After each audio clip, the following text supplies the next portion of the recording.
एवमेव सभायां सभायाद्यतन सभायाः अध्यक्षाः सन्ति संस्कृतपरिषद् निदेशकवर्याः आचार्य पेन्ना मधुसूदन महोदयाः। तेभ्यः पक्षतः स्वागतं व्याहरामि। एवमेव अत्र सभायाम् उपस्थितेभ्यः आचार्य प्रह्लाद जोशी महोदयेभ्यः एवं रमा महाभागाभ्यः एवं अन्येभ्यः सर्वेभ्यः विद्वद्भ्यः पुनरेकवारं स्वागतं व्याहरामि। आदौ कार्यक्रमस्य स्वरूपम् एवं प्रयोजनम् एवं कंदाडै रामानुजाचार्य वर्याणां परिचय इत्यादि विषयान् उद्बोधयितुम् आचार्यवर्यान् पेन्ना मधुसूदन महोदयान् अहं सविनयं सम्प्रार्थये। सभायै नमः। गुरुर्ब्रह्मा गुरुर्विष्णुः गुरुर्देवो महेश्वरः गुरुः साक्षात् परं ब्रह्म तस्मै श्री गुरवे नमः। हरिः ओम्। अस्मद्गुरुभ्यो नमः। अद्य अस्यां विशिष्ट व्याख्यानमालायां समुपस्थितेभ्यः परमादरणीयेभ्यः के शर्मा महोदयेभ्यः तथा वेदमूर्तिभ्यः शास्त्रमूर्तिभ्यः चिर्रावूरु महोदयेभ्यः अत्र समुपस्थितेभ्यः आचार्य प्रह्लाद जोशी महोदयेभ्यः रमा महोदयाभ्यः इतरेभ्यश्च विद्वद्वरेभ्यः पुनश्च सादरं नमस्कारान् निवेद्य अद्यतन व्याख्यानमालायाः स्वरूपं तदाश्रयीभूतानाम् आचार्यवर्याणां महत्त्वम् इत्यादि यथामति यथाशक्ति किञ्चित् उपस्थापयितुं प्रयते। अयि मान्याः, येषां नाम्ना इयं संस्कृत व्याख्यानमाला आयोज्यते ते खलु सन्ति ब्रह्मश्री कंदाडै रामानुजाचार्य स्वामिनः। एते ज्ञान सरस्वत्यः तथा अभिनव व्यासः अभिनव सुदर्शन सूरिः इत्यादि बहून् उपाधीन् प्राप्य संस्कृत क्षेत्रे विशिष्य अस्माकं तेलुगु राष्ट्रयोः स्वनामधन्याः भूत्वा संस्कृत सेवां विधाय गतमासे ते वैकुंठपदं प्राप्तवन्तः।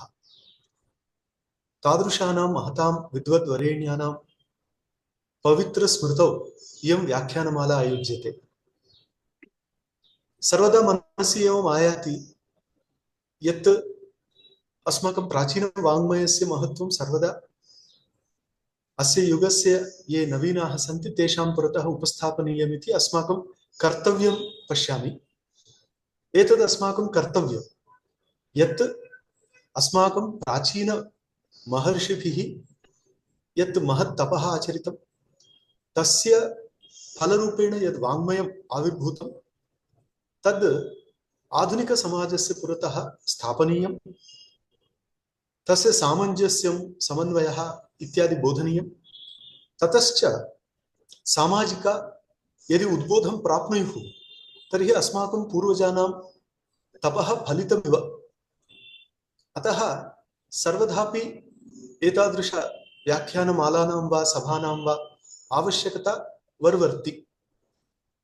पुनः आचार्याणां स्मरणे व्याख्यानमाला तु आयोजनीया इति सङ्कल्पितं, परन्तु व्याख्यानमालायाः विषयः को वा भवेत् इति यदा मनसि किञ्चित् विचिकित्सा जाता तदा अस्मदीयैः एवं निश्चितं यत् आचार्याः पुराणवाङ्मये विशिष्टं परिश्रमं विधाय स्वनामधन्या जाताः।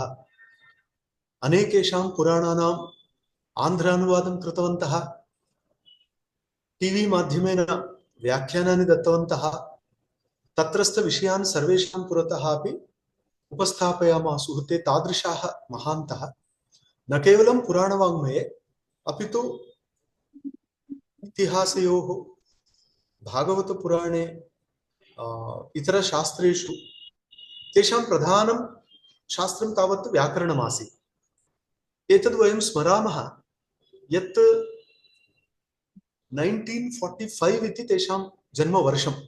1945 ते जन्म प्राप्तवन्तः। अस्माकमेव हैदराबाद नगरस्य समीपतरवर्ती ग्रामे मिर्यालगूड प्रान्तस्य एकस्मिन् ग्रामे तेषां जन्म जातं। तेषां परिवारस्तावत् श्रीवैष्णव परिवारः, विशिष्टाद्वैत वेदांत निष्ठा वर्तते अस्मिन् परिवारे। तादृशे परिवारे जन्म प्राप्य केवलं 8 वर्षाणाम् अल्पायुषि श्री वेंकटेश्वर वेदांतवर्धिनी संस्कृत कलाशालायां प्रवेशं प्राप्य, विद्यार्थिरूपेण प्रवेशं प्राप्य, तदानीन्तनैः आचार्यवर्यैः प्रातस्मरणीयैः श्रीमान कोइल कंदाड़े अप्पन षठकोप रामानुजाचार्य स्वामिभिः प्रेरिताः इमे आचार्याः तत्तत् शास्त्रम् अधीत्य व्याकरणं, न्यायः, साहित्यं, ज्योतिषशास्त्रम् इति क्रमेण तानि शास्त्राणि अधिगम्य विशिष्य वेदान्तशास्त्रे महान्तं परिश्रमं कृत्वा तत्र श्रीभाष्यादि ग्रन्थान् अधिकृत्य तद्विषयक प्रामाणिक व्याख्यानानि च विधाय आन्ध्रराष्ट्रयोः महद् यशः समुपार्जितवन्तः। ततश्च तत्र शास्त्राध्ययनम् आरभ्य श्री वेंकटेश्वर वेदांतवर्धिनी संस्कृत कलाशालायां लेक्चरर रूपेण, तदनु प्रिंसिपल रूपेण कार्यं कृत्वा प्रिंसिपल तत्पदेनैव कार्यनिवृत्तिं प्राप्तः। तदनन्तरं तिरुमल तिरुपति देवस्थानस्य विशिष्ट समितौ सदस्यरूपेण अपि कार्यं कृतवन्तः। श्री श्री श्री चिन्नजीयर स्वामिनाम् आश्रमेपि एतेषां घनीयान् कश्चन सम्बन्धः अस्ति इति कारणेन तत्रापि व्याख्यानानि कृतवन्तः। एतेषां महान्तः गुरवस्तावत् श्रीमान कोविल कंदाड़ी षठगोप रामानुजाचार्य स्वामिनः, तथा श्रीमान मरिंगंटी श्रीरंगाचार्य स्वामी, श्रीमान समुद्राल श्रीनिवासाचार्य स्वामी एवं एतेभ्यः एतेषां सकाशात् व्याकरणं, न्यायः, वेदान्तमिति तत्तत् शास्त्र ज्ञानं समधिगम्य यथाशक्ति समाजे वितीर्य अनेकेषां ग्रन्थानां विशिष्य अनुवादं कृत्वा क्वचित् स्वव्याख्यानपूर्वम् अनुवादं कृत्वा समाजस्य पुरतः स्थापयामासु। एतेषाम् एकं वैशिष्ट्यं नाम आर्षहृदयं, ऋषिहृदयं तद् ग्रहणीयं। ऋषयः किं वक्तुमेव शास्त्राणि रचितवन्तः, ततः अस्माकं कृते किं वा प्राप्तुं शक्यम् अस्माभिः इति तद्दृष्ट्यैव आबालवृद्धं ते प्रेरितवन्तः। 80 वर्षाणां परिणत आयुष्यपि ते प्रातः सायं श्रीभाष्य प्रवचनं, श्रुतप्रकाशिका सहितस्य श्रीभाष्यस्य प्रवचनं कुर्वन्ति स्म। तथा भगवद् विषयमिति तमिळ संप्रदाये, श्रीवैष्णव संप्रदाये कश्चन वाङ्मय विशेषः, विशिष्टं वाङ्मयं वर्तते। तत्र षठगोप स्वामिनः इति अस्माकं नम्माळ्वार् स्वामिनां दिव्यप्रबन्धाः नाम तत्र नालायरप्रबन्धादिकं सर्वम् आगच्छति। तादृशग्रन्थानाम् अध्यापनं कुर्वन्ति स्म।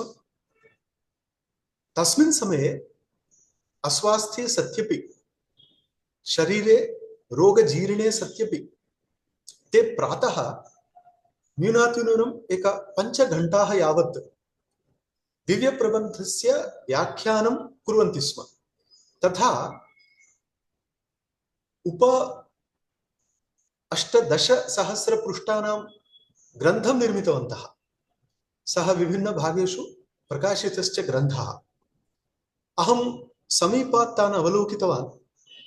एते प्राचीन ऋषि संप्रदायस्य निदर्शनभूताः, उदाहरणभूताः। अतएव अस्माकं वैदिक संप्रदायः, अस्माकम् इतिहास पुराणादि आर्ष संप्रदायः, अस्माकं सूत्र संप्रदायः इति क्रमेण तं समग्रमपि संप्रदायं समर्थेभ्यः गुरुभ्यः आकलय्य स्वव्याख्यानद्वारा स्वग्रन्थद्वारा समाजस्य पुरतः निधाय त्रीणि ऋणानि अपाकृत्य वैकुंठधाम प्राप्तवन्तः। अनपाकृत्य मोक्षं तु सेवमानः पतत्यथः इति श्रूयते। एते तावत् अपाकृतवन्तः। तादृशाः प्रातस्मरणीयाः स्वनामधन्याः कृतार्थाः सर्वेषां प्रेरणा स्थानम् इमे आचार्याः अत्र भवन्तः स्वर्गवासिनः कंदाडे रामानुजाचार्य स्वामिनः। एतेषामेव सकाशात् मयापि किंचित् किंचित् शास्त्रम् अधीतं। भूषणसारग्रन्थः एभिरेव पाठितः, तथा ध्वन्यालोकस्य लोचनग्रन्थः, तथा न्यायकुसुमाञ्जलि व्याख्यासहितः ग्रन्थः, इतरे च ग्रन्थाः अत्र भवद्भिः आचार्यैरेव पाठिताः। तथा अहं शास्त्रप्रवेशं प्राप्तवान्। अधुना तत्सर्वमपि फुल्लति पुष्पति इत्यादि दृश्यते। अतः मादृशानाम् अनेकेषां छात्राणां प्रेरणास्थानं समर्थाः इमे गुरवः अस्मान् त्यक्त्वा स्वलोकं प्राप्तवन्तः। परन्तु तेषां स्मरणं चिरस्थायी भवतु। समये समये तत् स्मरणे वयम् एतादृश कार्यक्रमान् आयोज्य ऋषिऋणं गुरुऋणम् इति यद्यपि पूरयितुं न शक्यते, तथापि यथाशक्ति तत् स्मरणं कुर्मः। एतत्तु ऋण अपाकरणं नास्ति, केवलम् अस्माकं कृतज्ञताविष्कारः। यतः यद्द्वारा कश्चन मृत्खण्डः घटादि तत्तत् शिल्पाकृतिं प्राप्नोति, तत्तत् विशिष्टाकृतिं प्राप्नोति, तथा वयमपि बहवः छात्राः तेषामेव अनुग्रहेण एतादृशीम् आकृतिं प्राप्तवन्तः इति कारणेन तेषां पावनस्मृतौ इयं व्याख्यानमाला आयोज्यते। अस्याः व्याख्यानमालायाः आयोजनानन्तरं यथा अस्माकं गुरुकल्पाः प्रोफेसर् के शर्मा महोदयाः सम्प्रार्थिताः, तदा झटित्येव ते ओम् इत्युक्तवन्तः। महता प्रेम्णा अस्माकं अनुरोधम् उररीकृत्य ते अद्य उपस्थातुं स्वीकृतिं दत्तवन्तः। तेभ्यः आदावेव कृतज्ञतां प्रकटयामि। तथा चिरावूर् महाशयाः अस्माकं प्रेरणास्थानम्, अस्माकं बलमपि। तादृशाः प्रामाणिकाः आचार्याः अद्य उपस्थातुं स्वीकृतिं दत्वा अस्मान् अन्वगृह्णन् इति तत्रापि मम कार्तज्ञं निवेदयामि। तथा श्री प्रह्लाद जोशी महोदयाः, अनन्तकृष्ण महोदयाः, प्रोफेसर रमा महोदया, एते सर्वेपि प्रतिष्ठां प्राप्तवन्तः आचार्याः। एते अपि गुरुहृदयं श्रोतुम् अद्य उपस्थिताः इति कारणेन तेभ्यः धन्यवादं प्रकटयामि। पुराणवाङ्मयम् इति बहूनां तावत् दूरे वर्तते। बहवः पुराणमिति श्रुत्वा किं चिन्तयन्ति, केवलं कल्पितकथाः भवन्ति, कथाः इति। अस्माकं कृते किमपि नास्ति। यद् घटितम् आसीत् प्राचीनकाले तत्सर्वं पौनः पुन्येन अत्र कथ्यते। अतः अस्माकम् एतेन वाङ्मयेन सह कोऽपि सम्बन्धो नास्ति इति केचन भावयन्ति। ते सर्वेपि पुराणानि अपठित्वैव, केचन किञ्चित् पठित्वा आगच्छन्ति, ते किञ्चित् ज्ञाः भवन्ति। एते अज्ञानाम् अपेक्षते किञ्चित् पठित्वा तत्र तत्र स्वमत्यनुसारं खण्डनादिकं कृत्वा पुराणवाङ्मयम् अनावश्यकं, निरुपयोगी, पुराणवाङ्मयं सर्वमपि कथाविधभावनाम् उत्पादयन्ति। अपरे सन्ति ते बहुज्ञाः। बहुज्ञास्तावत् तत्तत् पुराणवाङ्मयं सम्यक् अधिकृत्य पुनः पुनः तत्र परिश्रमं विधाय तद्गतरहस्यानि च अवबुध्य ते अस्मान् उद्बोधयन्ति। तादृशाः अपेक्षिताः। यथा आन्ध्रराष्ट्रयोः ब्रह्मश्री मल्लादि चन्द्रशेखर शास्त्री स्वामिनः, तत्पूर्वं एल् राजु स्वामिनः, एते वस्तुतः विशिष्टं परिश्रमं कृतवन्तः, तपः आचरितवन्तः। तादृशाः यदा वदन्ति पुराणविषये तर्हि तत् तादृशमेव एकं स्थायिकं प्रभावं जनयति। अन्ये वदन्ति तत्र असमग्रता आगच्छति, असम्पूर्णता आगच्छति, अन्यथा तद् इतोपि विशिष्टान् कांश्चन संशयान् उत्पादयति इति भयम्। अतएव बिभेति अल्पश्रुताद् वेदः मामयं प्रहरिष्यति इत्यपि श्रूयते। अतः वेदे यथा अल्पज्ञैः परिश्रमः अर्थात् व्याख्याने परिश्रमः न करणीयः, अध्ययने परिश्रमः करणीयः, न तु व्याख्यानेपि अल्पज्ञैः सहसा प्रयत्नः न करणीयः। यतः इतिहासपुराणाभ्यां वेदं समुपबृंहयेत् इति शास्त्रवचनम्। एतत् श्रीभाष्येपि उदाह्रियते। एतत् शास्त्रवचनं किं वदति? वेदस्य उपब्रह्मणं, वेद इति अस्माकं निरपेक्षो रवः श्रुतिः इति, तादृश वेदस्य उपब्रह्मणं केन क्रियते? उपब्रह्मणं तावत् स्वयोगद्वारा, योगरन्धितकर्माणः केचन महर्षयः स्वयोगबलद्वारा तत्तत् समन्वयं प्राप्य तद्घटितरहस्योद्घाटने यदा उद्युक्ताः भवन्ति तद् वस्तुतः उपब्रह्मणम्। तर्हि तादृश उपब्रह्मणं वेदस्य करणीयं चेत् इतिहासपुराण वाङ्मयं समाश्रयणीयम् इति अस्माकं पूर्वजानां निर्देशः, दिशानिर्देशः। तर्हि इतिहासपुराणानि अनधीत्य यदि वेदवाङ्मये व्याख्याने विशिष्य प्रयत्नः क्रियते तर्हि तद् वस्तुतः महते अनर्थाय कल्पते इति दृश्यते। तथा आचार्यकथनञ्च। तथा इतिहासपुराणव्याख्यानेपि सहसा एतादृश उद्यमः न करणीयः। आदौ तावत् अध्ययनं करणीयमिति। मयापि गुरूणाम् आदेशेन स्कन्दपुराणस्य 6,000 श्लोकात्मकभागस्य कस्यचित् भागस्य तेलुगु अनुवादः कृतः। नारदपुराणस्य किञ्चन कार्यं कृतं। तथा तत्र तत्र मया कश्चन परिश्रमः कृतः। विष्णुपुराणं बहुधा श्रुतम् आचार्याणां मुखात्। एतत् सर्वं दृष्ट्वा भाति यत् महदिदं वाङ्मयम्।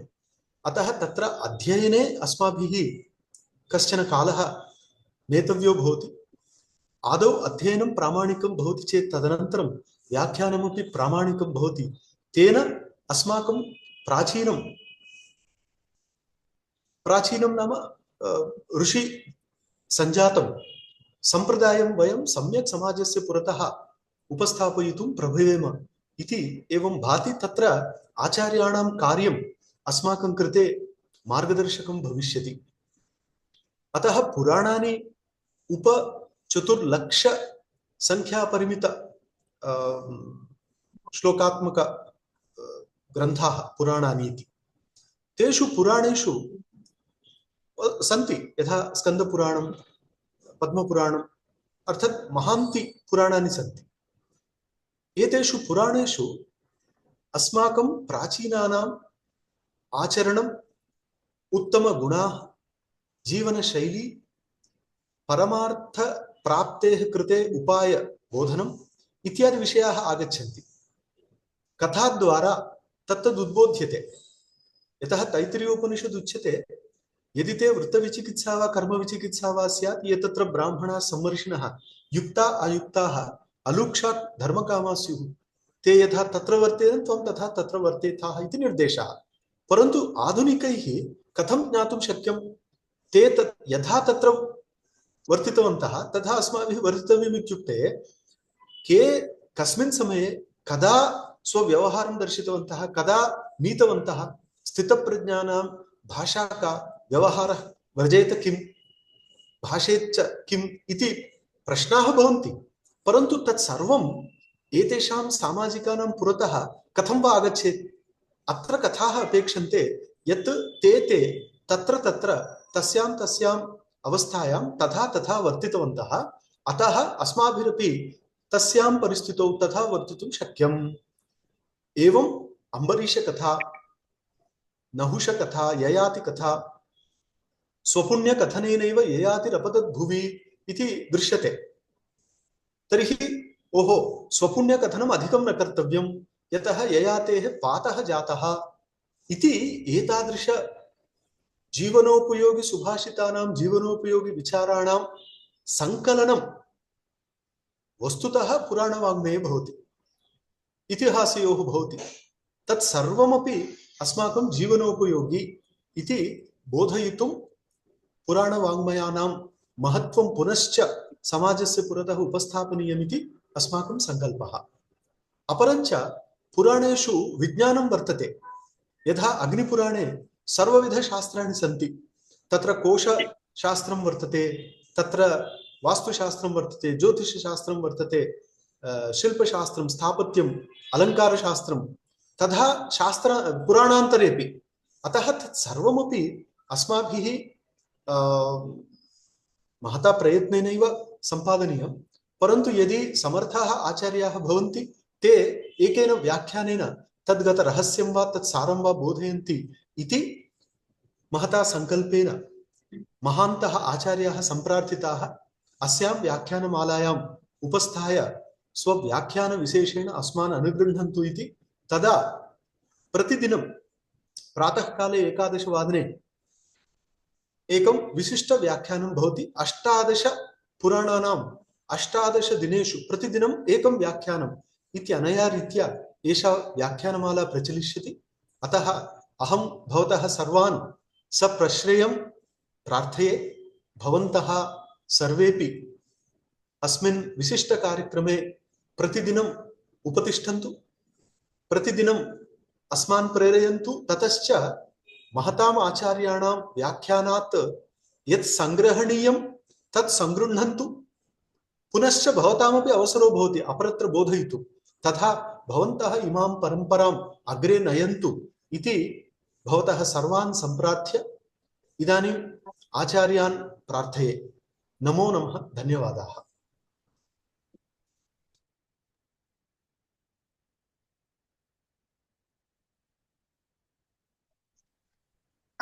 पिन्ना महोदय, ध्वनिः आयाति? आयाति सर्, आयाति। मया प्रारब्धव्यम्? एवं सर्, भवतु। निर्विष्यताम्।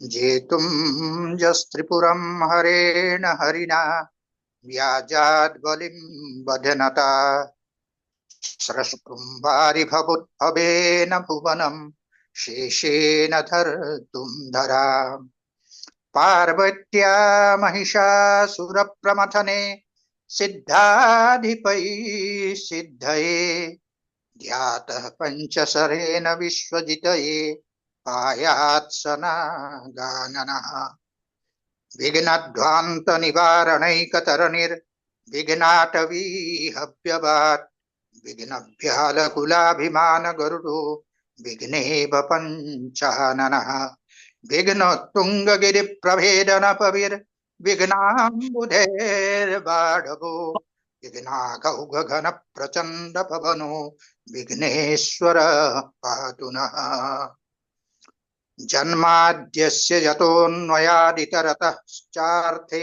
स्वविज्ञस्वरात् तेने ब्रह्महृदाययादि कवये मुह्यन्ति यं सूरयः तेजो वारिमृदां यथा विनिमयो यत्र त्रिसर्गो मृषा धाम्ना स्वेन सदा निरस्तकुहकं सत्यं परं धीमहि सत्यं परं धीमहि योऽन्तः प्रविश्य मम वाचमिमां प्रसुप्तां सञ्जीवयत्यखिलशक्तिधरस्वधाम्ना अन्यांश्च हस्तचरणश्रवणत्वगादीन् प्राणान् नमो भगवते पुरुषाय तुभ्यं नमो भगवते पुरुषाय तुभ्यं नमो भगवते पुरुषाय तुभ्यं।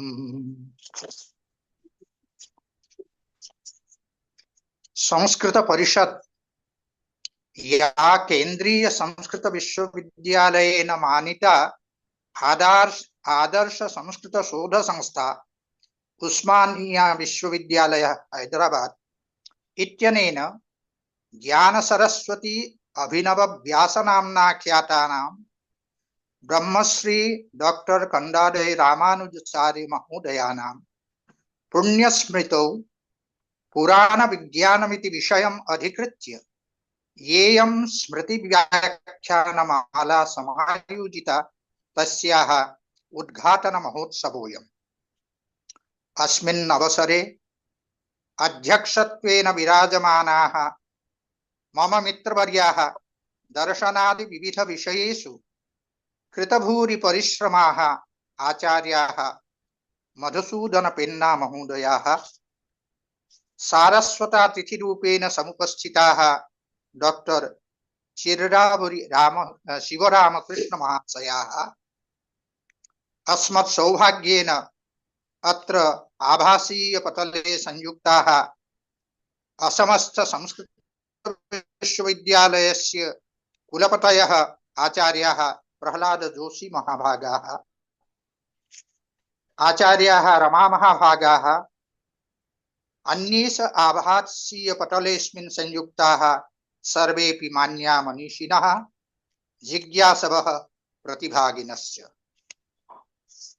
महदिदं सौभाग्यं मम येषां प्रातस्मरणीयानाम् आचार्याणां स्मृतिमात्रेणापि पुण्यसञ्चयो भवति तादृशानाम् आचार्याणां ब्रह्मश्री कंदादय रामानुजाचार्याणां पुण्यस्मरणाय तेभ्यः श्रद्धा कुसुमाञ्जलि समर्पणाय च मित्रवर्यैः अस्य कार्यक्रमस्य अध्यक्षवर्यैः आचार्य मधुसूदन पेन्ना महोदयैः मह्यम् अयम् अवसरः प्रदत्तः। एते जे ब्रह्मश्री डॉक्टर कंदादय रामानुजाचार्य महाशयाः एकस्मात् मासात् प्रागेव वैकुंठं प्रति प्रयाताः। ते आचार्याः वस्तुतः अस्य युगस्य ऋषयः आसन्। यतो हि ऋषयः मंत्रद्रष्टारः कथ्यन्ते। ऋषिभिः मंत्राणां साक्षात्कारः कृतः, किंच अस्माकं समेषां कल्याणाय ते मंत्राः अस्मभ्यं तावत् पुरस्कृताः। तथैव एतेपि ये आचार्याः तत्तत् शास्त्रेषु कृतभूरि परिश्रमाः एभिरपि आचार्यैः यावज्जीवनं तपस्तप्त्वा यानि शास्त्राणि सन्ति तेषां शास्त्राणां यत् ऋषिहृदयं तत् तैः साक्षात्कृतं वर्तते। अतएव यथा पेन्ना महाभागैः अत्र उक्तं यत् ऋषिहृदयं ग्रहणीयमिति तेषां कश्चन विशिष्य उपदेशः आसीदिति। अतः मया चिन्त्यते यत् एतादृशाः ये आचार्याः भवन्ति तेषु तेषु शास्त्रेषु सर्वथा निष्णाताः ते अस्माकं कृते अस्य युगस्य वस्तुतः ऋषयः सन्ति। तादृशानां पुण्यस्मृतौ पुराण विषयम् अधिकृत्य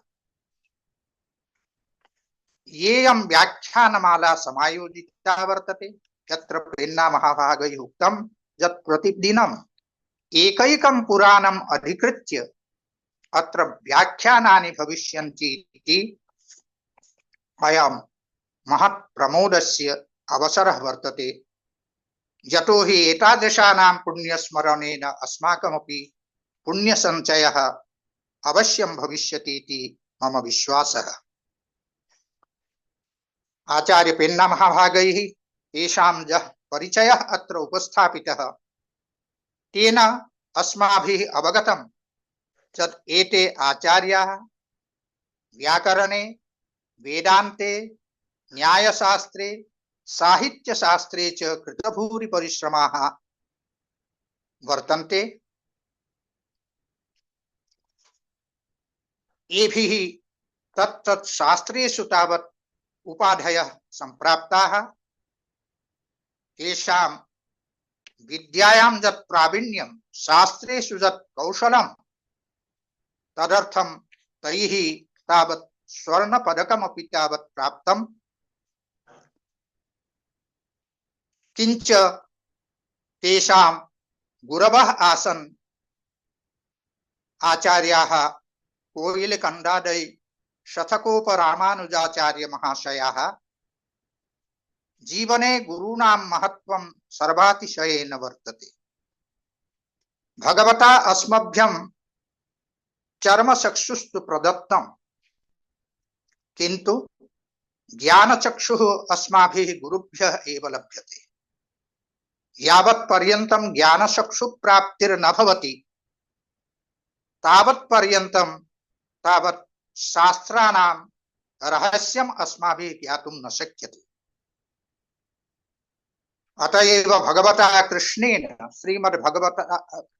भगवद् कृष्णचन्द्रेण तत्र श्रीमद्भगवद्गीतायाम् अस्माभिः दृश्यते यत् अर्जुनाय दिव्यचक्षुष्प्रदानं तावत् कृतं वर्तते। तदैव अर्जुनस्य आत्मतत्त्वावबोधः सञ्जातः इति सर्वैः अस्माभिः ज्ञायते। तर्हि जीवने गुरूणाम् अत्यन्तं महत्वपूर्णं स्थानं भवति। अतः एतेषाम् एतादृशाः तावत् ऋषिकल्पाः गुरवः आसन्। तेषां सकाशे तैः शास्त्राणां विशिष्य अध्ययनं कृतम्। एतेषां तावत् एभिः आगमवारिधिः, उपन्यासशिरोमणिः, किञ्च आन्ध्रप्रदेशतः उत्कृष्टशिक्षकसन्मानः, वेदविभूषणं, किञ्च ज्ञानसरस्वती इत्यादयः सम्मानाः तावत् प्राप्ताः। किञ्च एभिः नारदपुराणं, श्रीमद्भागवतपुराणं, मुहूर्तचिन्तामणिः, कवचकदम्बकं,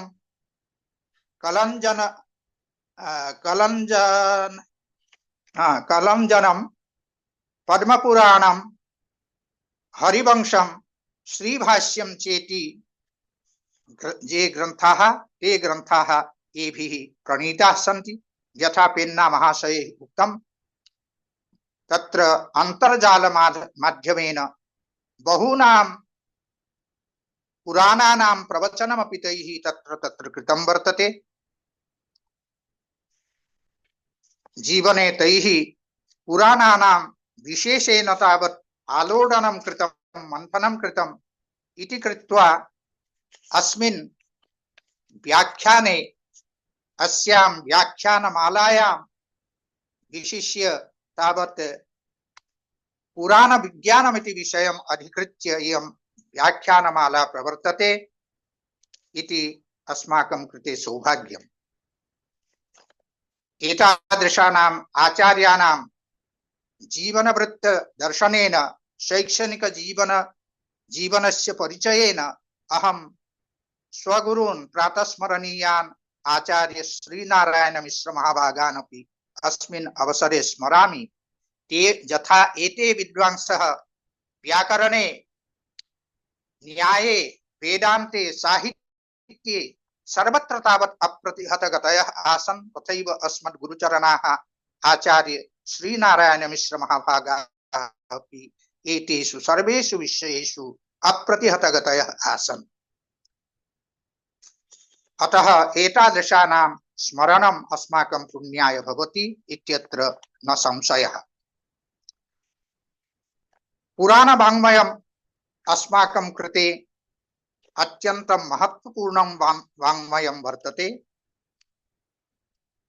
धार्मिकदृष्ट्या पुराणानां महत्त्वं अत्यन्तं तावत् आधिक्येन वर्तते। वेदविहितानां धर्माणां सरलया सुबोधया भाषया वर्णनमेव पुराणानां तावत् एकम् उद्देश्यं वर्तते। यतो हि भिन्ना महाभागैः अपि उक्तम् इतिहासपुराणाभ्यां वेदं समुपबृंहयेत् बिभेत्यल्पश्रुताद्वेदो मामयं प्रहरिष्यति इति। तर्हि वेदानां समुपबृंहनं पुराणवाङ्मयेनैव भवति। यतो हि सरलया शैल्या कथामाध्यमेन तावत् पुराणेन वेदेषु निहितानां तावत् रहस्यानाम् उद्घाटनं क्रियते इति पुराणस्य किञ्चित् वैशिष्ट्यं वर्तते। यदा वेदोक्ताः अर्थाः लोकानां बुद्धौ नारोढुं प्रवृत्ताः तदा वेदोक्तार्थस्य ज्ञानं सुलभं कर्तुमेव पुराणानि प्रवृत्तानि सन्ति। समाजस्य तात्कालिक स्वरूपबोधनाय अपि पुराणानां महान् उपयोगः वर्तते। पुराणेषु प्राचीन भारतस्य इतिहासः निहितो वर्तते। पुराणोक्तानाम् इतिवृत्तानां प्रामाणिकत्वं शिलालेखादिभिरपि कर्तुम् आरब्धं वर्तते। अतो वैदेशिकाः अपि विद्वांसः पुराणे धृतादराः तावत् दृश्यन्ते। इतिहासाः यदि राज्ञां वृत्तं प्राधान्येन तावत् बोधयन्ति तदा पुराणानि तावत् राज्ञां वृत्तैः सह ऋषीणामपि वृत्तं बोधयन्ति इति परमोपयोगित्वं पुराणानाम् अस्माभिः अनुभूयते। पुराणानि भौगोलिक सामग्रीमपि प्रस्तुवन्ति। काशीखण्डे काशीपुर्याः तादृशं विस्तृतं वर्णनं तावत् विद्यते येन सम्पूर्णायाः अस्याः नगर्याः मानचित्रम् इव पुरतः उपस्थितं भवति। अन्येषु पुराणेषु तेषां तीर्थानां तादृशं सुस्पष्टं वर्णनं तावत् उपलभ्यते येन तत्परिचये सौकर्यम् अस्माभिः अनुभूयते। पुराणेषु अतिशयोक्तिपूर्णा काचित् शैली वर्तते। सैव शैली तत्र समादृता येन लोकास्तानि अविश्वसनीयानि कल्पनापूर्णानि इति तावत् प्रायेण कथयन्ति। किन्तु तत्र बोद्धव्यमिदं यत् त्रिधा तावत् वर्णनं क्रियते। वस्तुतत्त्वकथारूपेण, रूपकद्वारा, अतिशयोक्तिमाध्यमेन च वर्णनं क्रियते। वस्तुतत्त्वकथा वैज्ञानिकानां भवति। भवन्तः सर्वेपि जानन्ति यत् वैज्ञानिकानां या शैली वर्तते सा तावत् वस्तु तत्त्वकथारूपिणी शैली वर्तते। ते हि वस्तु यथावत् वर्णयन्ति, न किमपि रञ्जनं तत्र आचरन्ति। रूपकद्वारा वस्तुकथन प्रणाली तावत् वेदेषु व्यवह्रियते। तत्र हि उषः सुन्दरीकृता, वृत्तश्च राजा विहितः। अतिशयोक्ति प्रणाली तावत् पुराणेषु अवलोक्यते। अस्यां प्रणाल्यां वर्णिता अर्थाः यथामति विविच्य ग्रहीतव्याः भवन्ति। पुराणानां तुलनात्मकम् अध्ययनं तद् अन्तःस्थले प्रवेशनं च यदि क्रियेत तदा तत्रापि इतिहासभागः सामाजिक वर्णन रहस्यं स्पष्टमेव तावत् दृश्यते इति विदुषां कश्चन विचारो वर्तते। पुराणलक्षणविषयेऽपि तावत् तत्रैव पुराणेषु अपि पुराणलक्षणानि अपि तावत् उपलभ्यन्ते। तत्र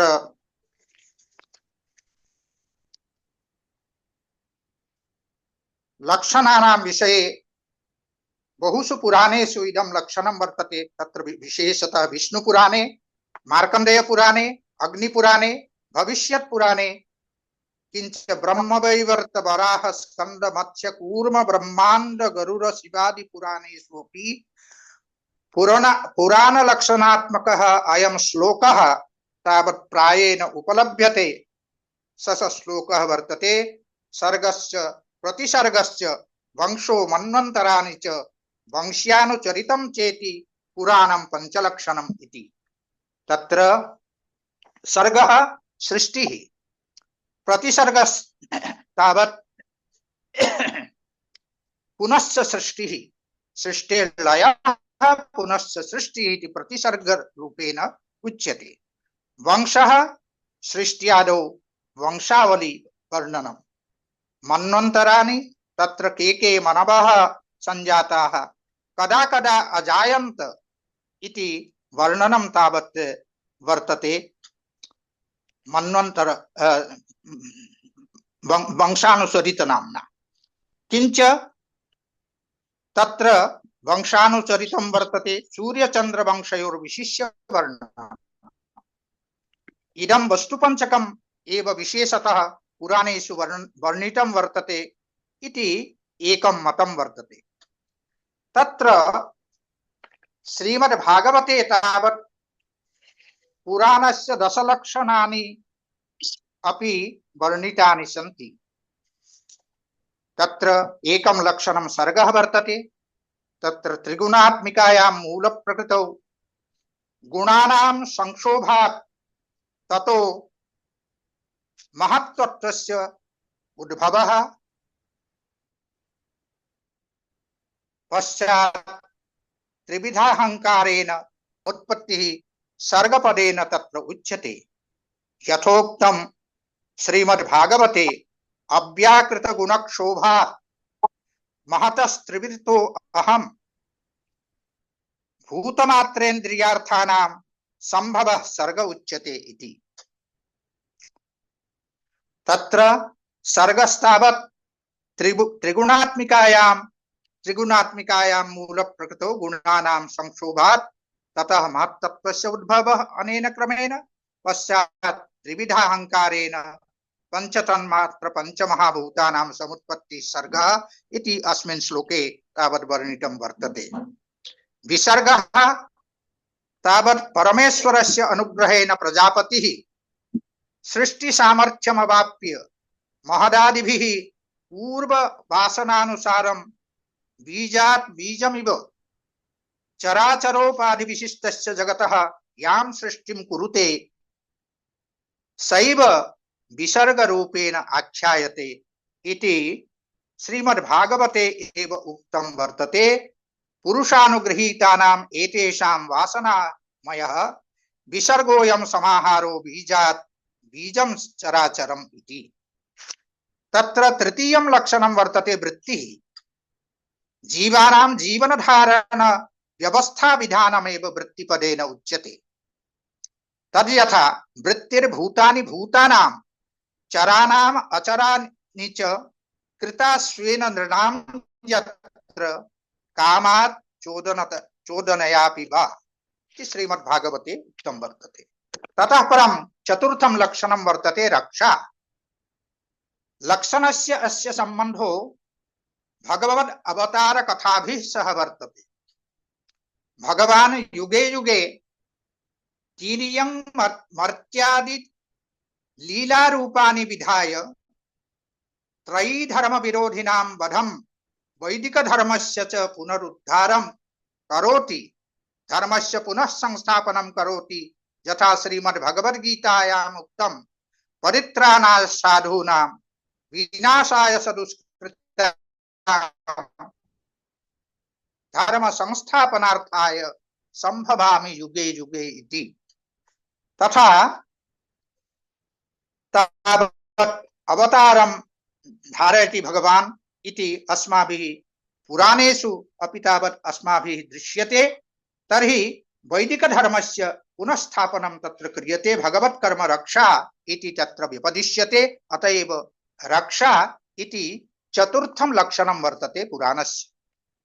अन्तराणि मनुर्देवाः मनुपुत्राः इन्द्रः सप्तर्षयो भगवद् अंशावताराश्च एते सर्वे मिलित्वा यत् कालम् उपभुञ्जते तन्नियमनं च कुर्वन्ति तदेव अन्तरं मन्वन्तरम् इति वा अभिधीयते। यथा तत्रैव उक्तं भागवते एव 12 स्कन्धे मन्वन्तरं मनुर्देवा मनुपुत्राः सुरेश्वरः त्रयोंशोऽवताराश्च हरेः षड्विधम् उच्यते इति। षष्ठं तावत् लक्षणं वर्तते वंशः। ब्रह्म परंपरा प्रसूतानां सूर्य चंद्रादि वंशानां राज्ञां त्रैकालिकान्वय निरूपणम् एव तावत् वंशः इति वर्तते।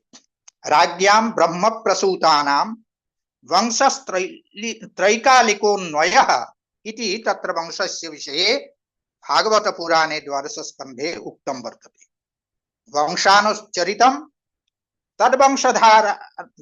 तद्वंशधराणां वृत्तवर्णनम् एव वंशानुचरितमिति उच्यते।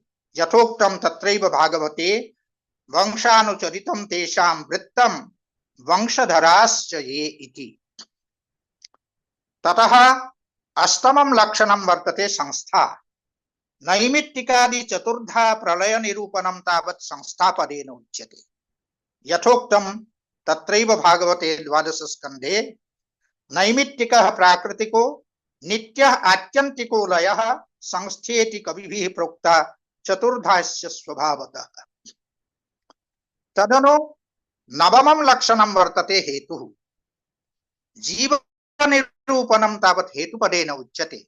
तत्रैव उक्तं हेतुर्जीवस्य सर्गादेर अविद्याकर्मकारकः तं चानुशयनं प्राहुरव्याकृत हुतापरे इति। दशमं च लक्षणं श्रीमद्भागवते वर्णितं पुराणस्य अपाश्रयः इति। जाग्रत् स्वप्न सुषुप्त्यादि वृत्तित्रये साक्षिरूपमधिष्ठानात्मकं यत् तुरीयं तत्त्वं तदेव उपाश्रय पदेन उच्यते। तत्र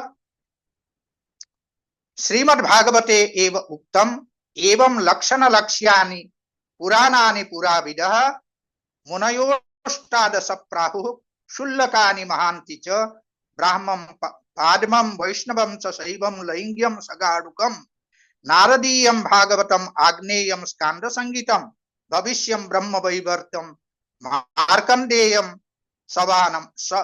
सवामनं वाराहं मात्स्यकौर्म्यं च ब्रह्माण्डाख्यम् इति त्रिशत् इति श्रीमद्भागवते पुराणानाम् एतादृशं वर्णनं तावत् अस्माभिः उपलभ्यते। पुराणानां संख्या विषये भवन्तः जानन्ति। 18 तावत् पुराणानि वर्तन्ते। तेषां सारल्येन यथा स्मृतौ अवतरणं स्यात् तदर्थं कश्चन प्रसिद्धः श्लोकः वर्तते। भवन्तः सर्वेपि जानन्ति तं श्लोकं। मद्वयं भद्वयं चैव प्रत्रयं वचतुष्टयं अनापलिंगकुष्कानि पुराणानि प्रचक्षते इति। तत्र यद् आद्यक्षरं वर्तते तम् अक्षरम् अधिकृत्य एकैकशः पुराणानां वर्णनम् एवं वर्तते। तत्र मकारेण पुराणद्वयं वर्तते। मत्स्यपुराणं मार्कण्डेयपुराणं। भकारेण पुराणद्वयं भागवतपुराणं भविष्यपुराणम् इति। ब्र इत्यक्षरेण तावत् पुराणत्रयं ब्रह्मपुराणं ब्रह्मवैवर्तपुराणं ब्रह्माण्डपुराणं चेति। किंच वकारेण पुराण चतुष्टयं वर्तते। वायुपुराणं, वामनपुराणं, वाराहपुराणं, विष्णुपुराणं चेति। अकारेण पुनः एकं पुराणम् अग्निपुराणमिति, नकारेण तावत् नारदीयपुराणं, पकारेण पद्मपुराणं, लकारेण लिंगपुराणं, ग इत्यक्षरेण गरुडपुराणं, कु इत्यक्षरेण कूर्मपुराणं, स्क इत्यक्षरेण स्कंदपुराणम् इत्येवम् 18 पुराणानां तावत् वर्णनम् अस्माकं विद्वद्भिः तावत् कृतं वर्तते। तर्हि पुराणानाम् एकैकं पुराणम् अधिकृत्य एकैकस्य पुराणस्य तावत् व्याख्यानं प्रतिदिनम् अत्र अस्यां व्याख्यानमालायां भविष्यति इति आचार्यैः पेन्ना महाभागैः अत्र उक्तमेव। अयं नूनम् अस्माकं सर्वेषां कृते तावत् प्रसन्नतायाः विषयः वर्तते, यत् पुराणवाङ्मय विषये प्रायेण अधिकं ज्ञानं सर्वेषां न भवति, तथापि अनेन माध्यमेन तावत् सर्वेषां पुराणवाङ्मय विषयस्य अवबोधः भविष्यति इत्यत्र नास्ति कश्चन संशयः। तत्र श्रीमद्भागवत पुराणं यद् वर्तते तच्च पुराणम् अत्यन्तं महत्वपूर्णं पुराणं वर्तते। यतोहि भगवता व्यासेन महाभारतमपि विरचितं, सर्वाणि अन्यानि पुराणानि अपि विरचितानि, तथापि मनसि तादृशः सन्तोषः न जातः। अतएव अन्ते श्रीमद्भागवतस्य तावत् रचना व्यासेन विहिता। तर्हि श्रीमद्भागवतं यद् वर्तते तत् अत्यन्तं महत्वपूर्णं पुराणं वर्तते। भागवत विषये अतएव उच्यते विद्यावतां भागवते परीक्षा इति। सर्वासाम् उपनिषदां, सर्वेषाम् अन्येषां पुराणानां, महाभारत रामायणादीनाम् इतिहासग्रन्थानां सर्वेषां सम्यक् मन्थनं यदा न क्रियेत तावत् पर्यन्तं श्रीमद्भागवतस्य रहस्यं ज्ञातुं न शक्यते। किंच अन्येषां दर्शनानां, अन्येषां शास्त्राणाम् अपि यावत् पर्यन्तम् अध्ययनं न भवति तावत् पर्यन्तं श्रीमद्भागवतस्य अध्ययनं कर्तुं न शक्यते। अतः यथा पेन्ना महाभागैः उक्तं, ऋषीणां हृदयं तावत् अस्माभिः ग्रहणीयं, ऋषीणां हृदयम् अस्माभिः ज्ञातव्यम्।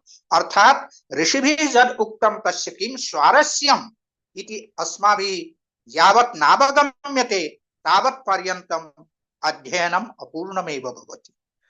अतः ऋषीणां हृदयज्ञानाय, व्यासस्य हृदयज्ञानाय यदि अन्येषाम् अपि शास्त्राणां, महाभारतादिग्रन्थानां, रामायणादिग्रन्थानाम्, उपनिषदां च सम्यक् अध्ययनं स्यात् तदैव भागवते तावत् प्रवेशः भवति।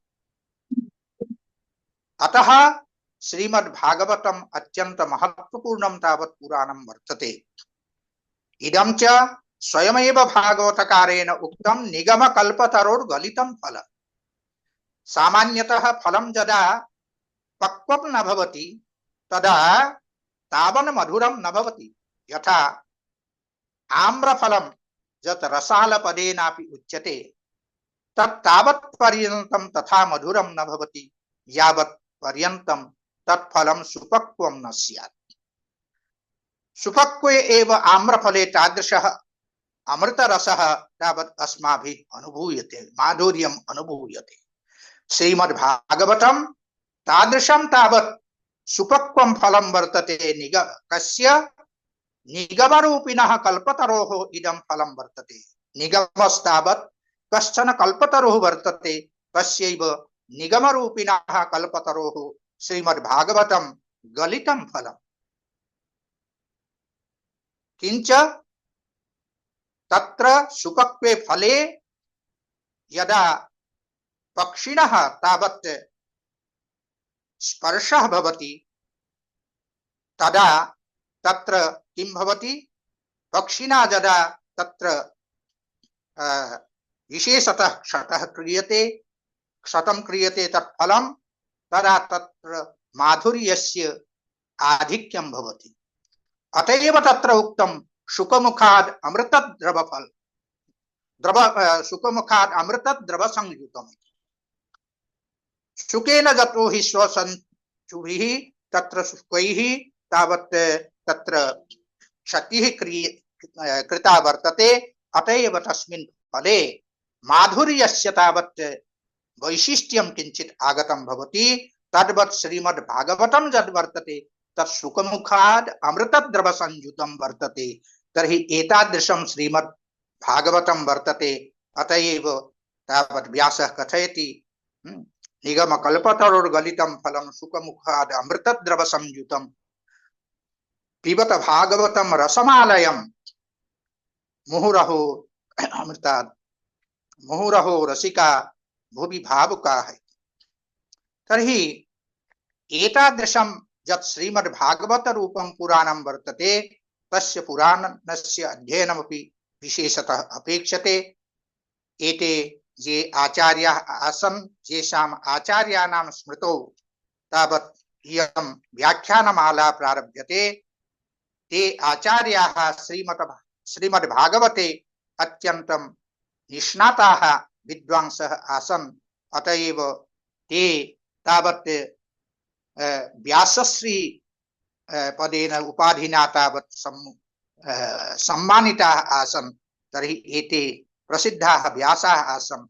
अतः तेषां स्मृतौ पुराणं व्याख्यानमालायाः सम्यक् औचित्यम् अस्माभिः अनुभूयते। तत्र आचार्य पेन्ना महाभागैः अपि कश्चन संकेतः कृतः यत् अग्निपुराणं तावत् वस्तुतः विश्वकोशः वर्तते। अग्निपुराणे किं नास्ति, सर्वाः अपि विद्याः तत्र वर्तन्ते, सर्वाणि दर्शनानि अपि सन्ति, अलङ्कारशास्त्रमपि तत्र वर्तते। प्रसिद्धाः ये आलङ्किकाः अस्य युगस्य आचार्याः रेवाप्रसाद द्विवेदी महाभागाः, तैः प्रायेण उच्यते स्म यत् सर्वस्यापि अलङ्कारशास्त्रस्य मूलं तावत् अग्निपुराणं वर्तते। ततः एव तैः आचार्य द्विवेदी महाभागैः अलम ब्रह्म इति कश्चन सिद्धान्तः प्रस्तुतः वर्तते। तर्हि अग्निपुराणं तादृशं पुराणं वर्तते। कदाचित् मयापि अग्निपुराणस्य किञ्चित् अध्ययनं पूर्वं कृतमासीत्। तद् अध्ययनं विधाय एव अग्निपुराणे अष्टाङ्गयोगः इति कश्चन आलेखः मया प्रस्तुतः आसीत्। तर्हि अग्निपुराणे सर्वाः अपि विद्याः, सर्वाणि अपि शास्त्राणि एकत्र तावत् संगृहीतानि वर्तन्ते। सर्वेषां शास्त्राणां किञ्चित् सारल्येन तावत् अध्ययनम् अग्निपुराणेन अस्माभिः कर्तुं शक्यते इत्यत्र नास्ति सन्देहः। तर्हि एतादृशं पौराणिकवाङ्मयम् अधिकृत्य येयं तावत् व्याख्यानमाला अद्य प्रभृति प्रारभ्यते। सा व्याख्यानमाला नूनं सर्वेषां हिताय भविष्यति इति उक्त्वा आयोजकेभ्यः विशेषतः आचार्य पेन्ना महाभागेभ्यः अहं हृदयेन तावत् कार्तज्ञं निवेदयामि। यतो हि तैः अयं कश्चन अवसरः तावत् प्रदत्तः एतादृशानाम् आचार्याणां ऋषीणां स्मरणाय, येषां स्मरणमात्रेण पुण्यार्जनं भवति। नूनं मम पूर्वजन्मनः सुकृतस्य इदं फलं यद् अद्य एतादृशानाम् आचार्याणां स्मरणाय अयम् अवसरः अनेन जनेन प्राप्तः। एतावत् एव उक्त्वा अहं विरमामि। याः काश्चन त्रुटयः स्युः तत्र आचार्याः पण्डिताः तावत् सन्ति, तयैव तावत् अत्र प्रमाणभूताः सन्ति। अतः तेषां पुरतः वस्तुतः अहं पुराणज्ञः नास्मि। पुराणस्य तथा तावत् गंभीरम् अध्ययनं मदीयं न वर्तते। तथापि यत्किञ्चित् गुरुमुखात् अधीतं, किञ्चित् श्रुतं, तदत्र मया प्रस्तुतम् इत्युक्त्वा विरमामि। धन्यवादाः।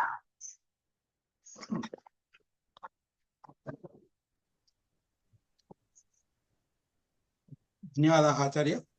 जोशी सर కొద్దిగా కనెక్షన్. ఆ, సార్. आचार्येभ्यः धन्यवादाः. विशिष्य अस्माकम् एकेन वाक्येन उपस्थाय एतावत्पर्यन्तम् एतादृशं व्याख्यानं कृत्वा समग्रमपि पुराणवाङ्मयं चुलुकीकृत्य उपस्थापितवन्तः इति तेभ्यः सादरधन्यवादाः. आदौ ఇప్పుడు తెలుగు తెలిసిన వాళ్ళకి కొద్దిగా సంగ్రహంగా చెప్పాల్సిన అవసరం ఉందని చెప్పి మరొక్కసారి ఇదానీం ఆచార్యాः ప్రార్థ్యంతే యత్ అత్రత్యానాం కృతే కించిత్ ఆంధ్రభాషయా మయా సారరూపేణ ఉచ్యతే పునశ్చ వయం వ్యాఖ్యానమాలాం అనువర్తయిష్యామः. ఇక్కడ సంస్కృతం అంతగా తెలియని వాళ్ళు ఎవరైనా ఉండవచ్చు, మన వాళ్ళు సంస్కృతంలో ప్రవేశం పొందాలని ప్రయత్నం చేస్తున్న వాళ్ళు, వారి కోసం కొద్దిగా సారంగా చెప్పి నేను ముగిస్తాను. మనకు ఈరోజు ఉద్ఘాటకులుగా వచ్చిన వీరు ప్రొఫెసర్ కృష్ణకాంత్ శర్మ గారు. వీరు నేపాల్, మన అస్సాం ఆ ప్రదేశంలో అధ్యయనం చేసి అక్కడ పుట్టారు. అసలు అక్కడ అధ్యయనం చేసి తర్వాత వారి గురువు గారు చెప్తే మన కాశీ హిందూ విశ్వవిద్యాలయానికి వచ్చి వాసుదేవ్ అగర్వాల్ గారి అనుజ్ఞతో అక్కడ అధ్యయనంలోకి ప్రవేశించి అక్కడ సంస్కృత అధ్యయనం చేస్తూ చేస్తూ అక్కడి నుంచి అనేక శాస్త్రాన్ని వారు ఆకలింపు చేసుకొని తర్వాత కొంతకాలం ఎల్బిఎస్లో పనిచేశారు. ఆ తర్వాత బిహెచ్యులో చేశారు. తర్వాత బిహెచ్యులోనే ప్రొఫెసర్గా, హెడ్ ఆఫ్ ది డిపార్ట్మెంట్గా, డీన్గా వారు సేవలు చేసి ఇప్పుడు భారతదేశంలో చాలా ప్రామాణికంగా సాంఖ్య, యోగ, వాటి వ్యాఖ్యానాలు, వాటి అంటే భాష్యాదుల్లోని విషయాలు కూడా అన్వయింపచేసి అందరికీ చాలా చక్కగా చెప్పగలుగుతున్న ఆచార్యుల్లో వారొకరు. అలాంటి వారు ప్రొఫెసర్ కృష్ణకాంత్ శర్మ ఆచార్యులు వారు. సో వారి వక్తవ్యం మనం విందాం. ఈ సందర్భంగా వారు తమ భాషణలో గుర్తు చేసుకున్నారు ఏమంటే, మన ఆచార్య బ్రహ్మశ్రీ జ్ఞాన సరస్వతి కందాడై రామానుజాచార్య స్వామి వారు నల్గొండ జిల్లా అంటే అప్పుడు మిర్యాలగూడ దగ్గర ఒక గ్రామంలో జన్మించారు 1945లో. ఆ తర్వాత 8వ ఏట మన అప్పుడు సీతారాం బాగ్ కాలేజీగా చెప్పబడుతున్న శ్రీ వెంకటేశ్వర వేదాంతవర్ధిని సంస్కృత కళాశాలలో చేరి అక్కడ బ్రహ్మశ్రీ కోయిల్ కందాడే అప్పన్ షఠగోప రామానుజాచార్య స్వామి వారు పెరుంబుదూరులో చదువుకొని వచ్చారు. శ్రీ వైష్ణవ సిద్ధాంతం.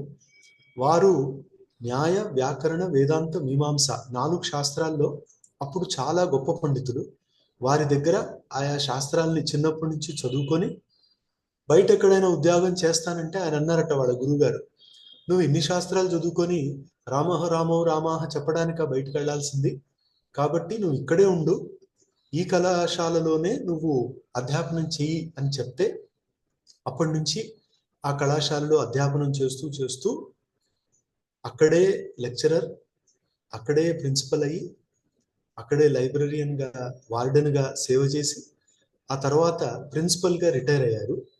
కానీ వారు నిరంతర తపస్వి, ఒక గొప్ప ఋషి కందాడే రామానుజాచార్య స్వామి వారిని నేను దాదాపు 15 సంవత్సరాలుగా చాలా దగ్గరగా ఎరుగుదును.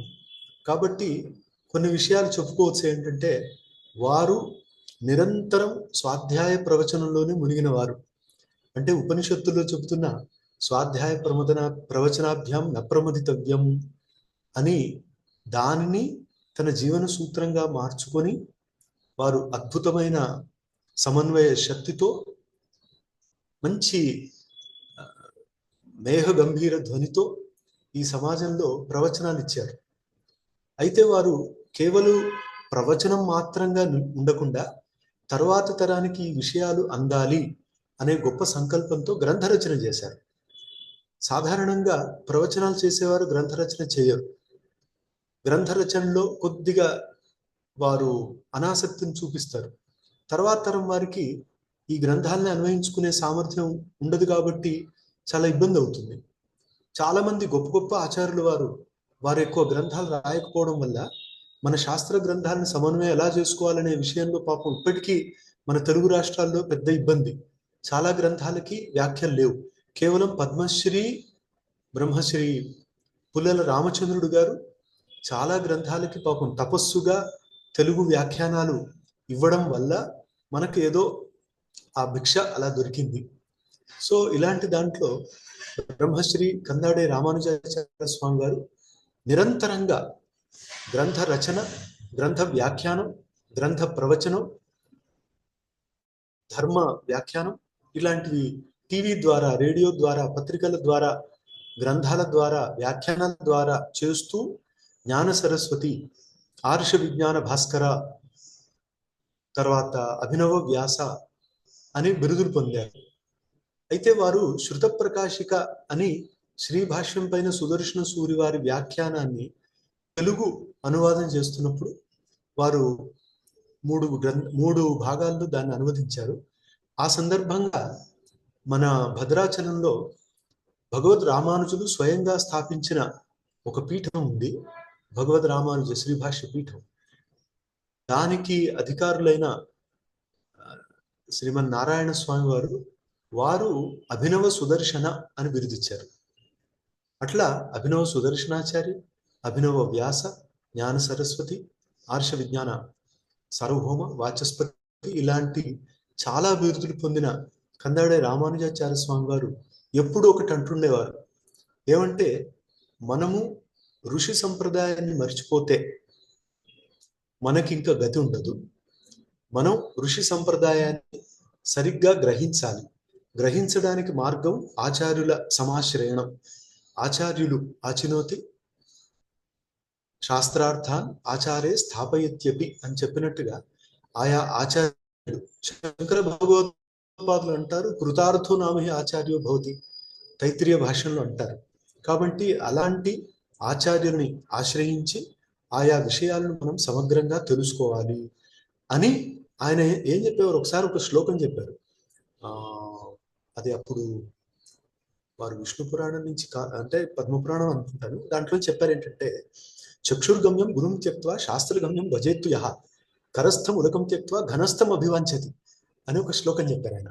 అంటే కళ్ళెదురుగా ఉన్న ఆచార్యుని వదిలి ఎవరైతే దేవుడు దేవుడని కనపడని దేవుడు వెంబడి పడతారో వాళ్ళు చేతిలో ఉన్న నీటిని వదిలి మేఘాలలో ఉండే నీటి వెనక పరిగెట్టిన వాళ్ళు, అలాంటి వాళ్ళు అని ఆయన చెప్పి ఆచార్యుడిది ఇది గొప్పతనం అని చెప్పారు. అలా చాలా గొప్ప ఆచార్య నిష్ఠ కలిగిన వారు, ఆచార్య భక్తి కలిగిన వారు, శాస్త్ర నిష్ఠ కలిగిన వారు, మన మహర్షుల పట్ల విశేషమైన ఆదరణ కలిగిన వారు.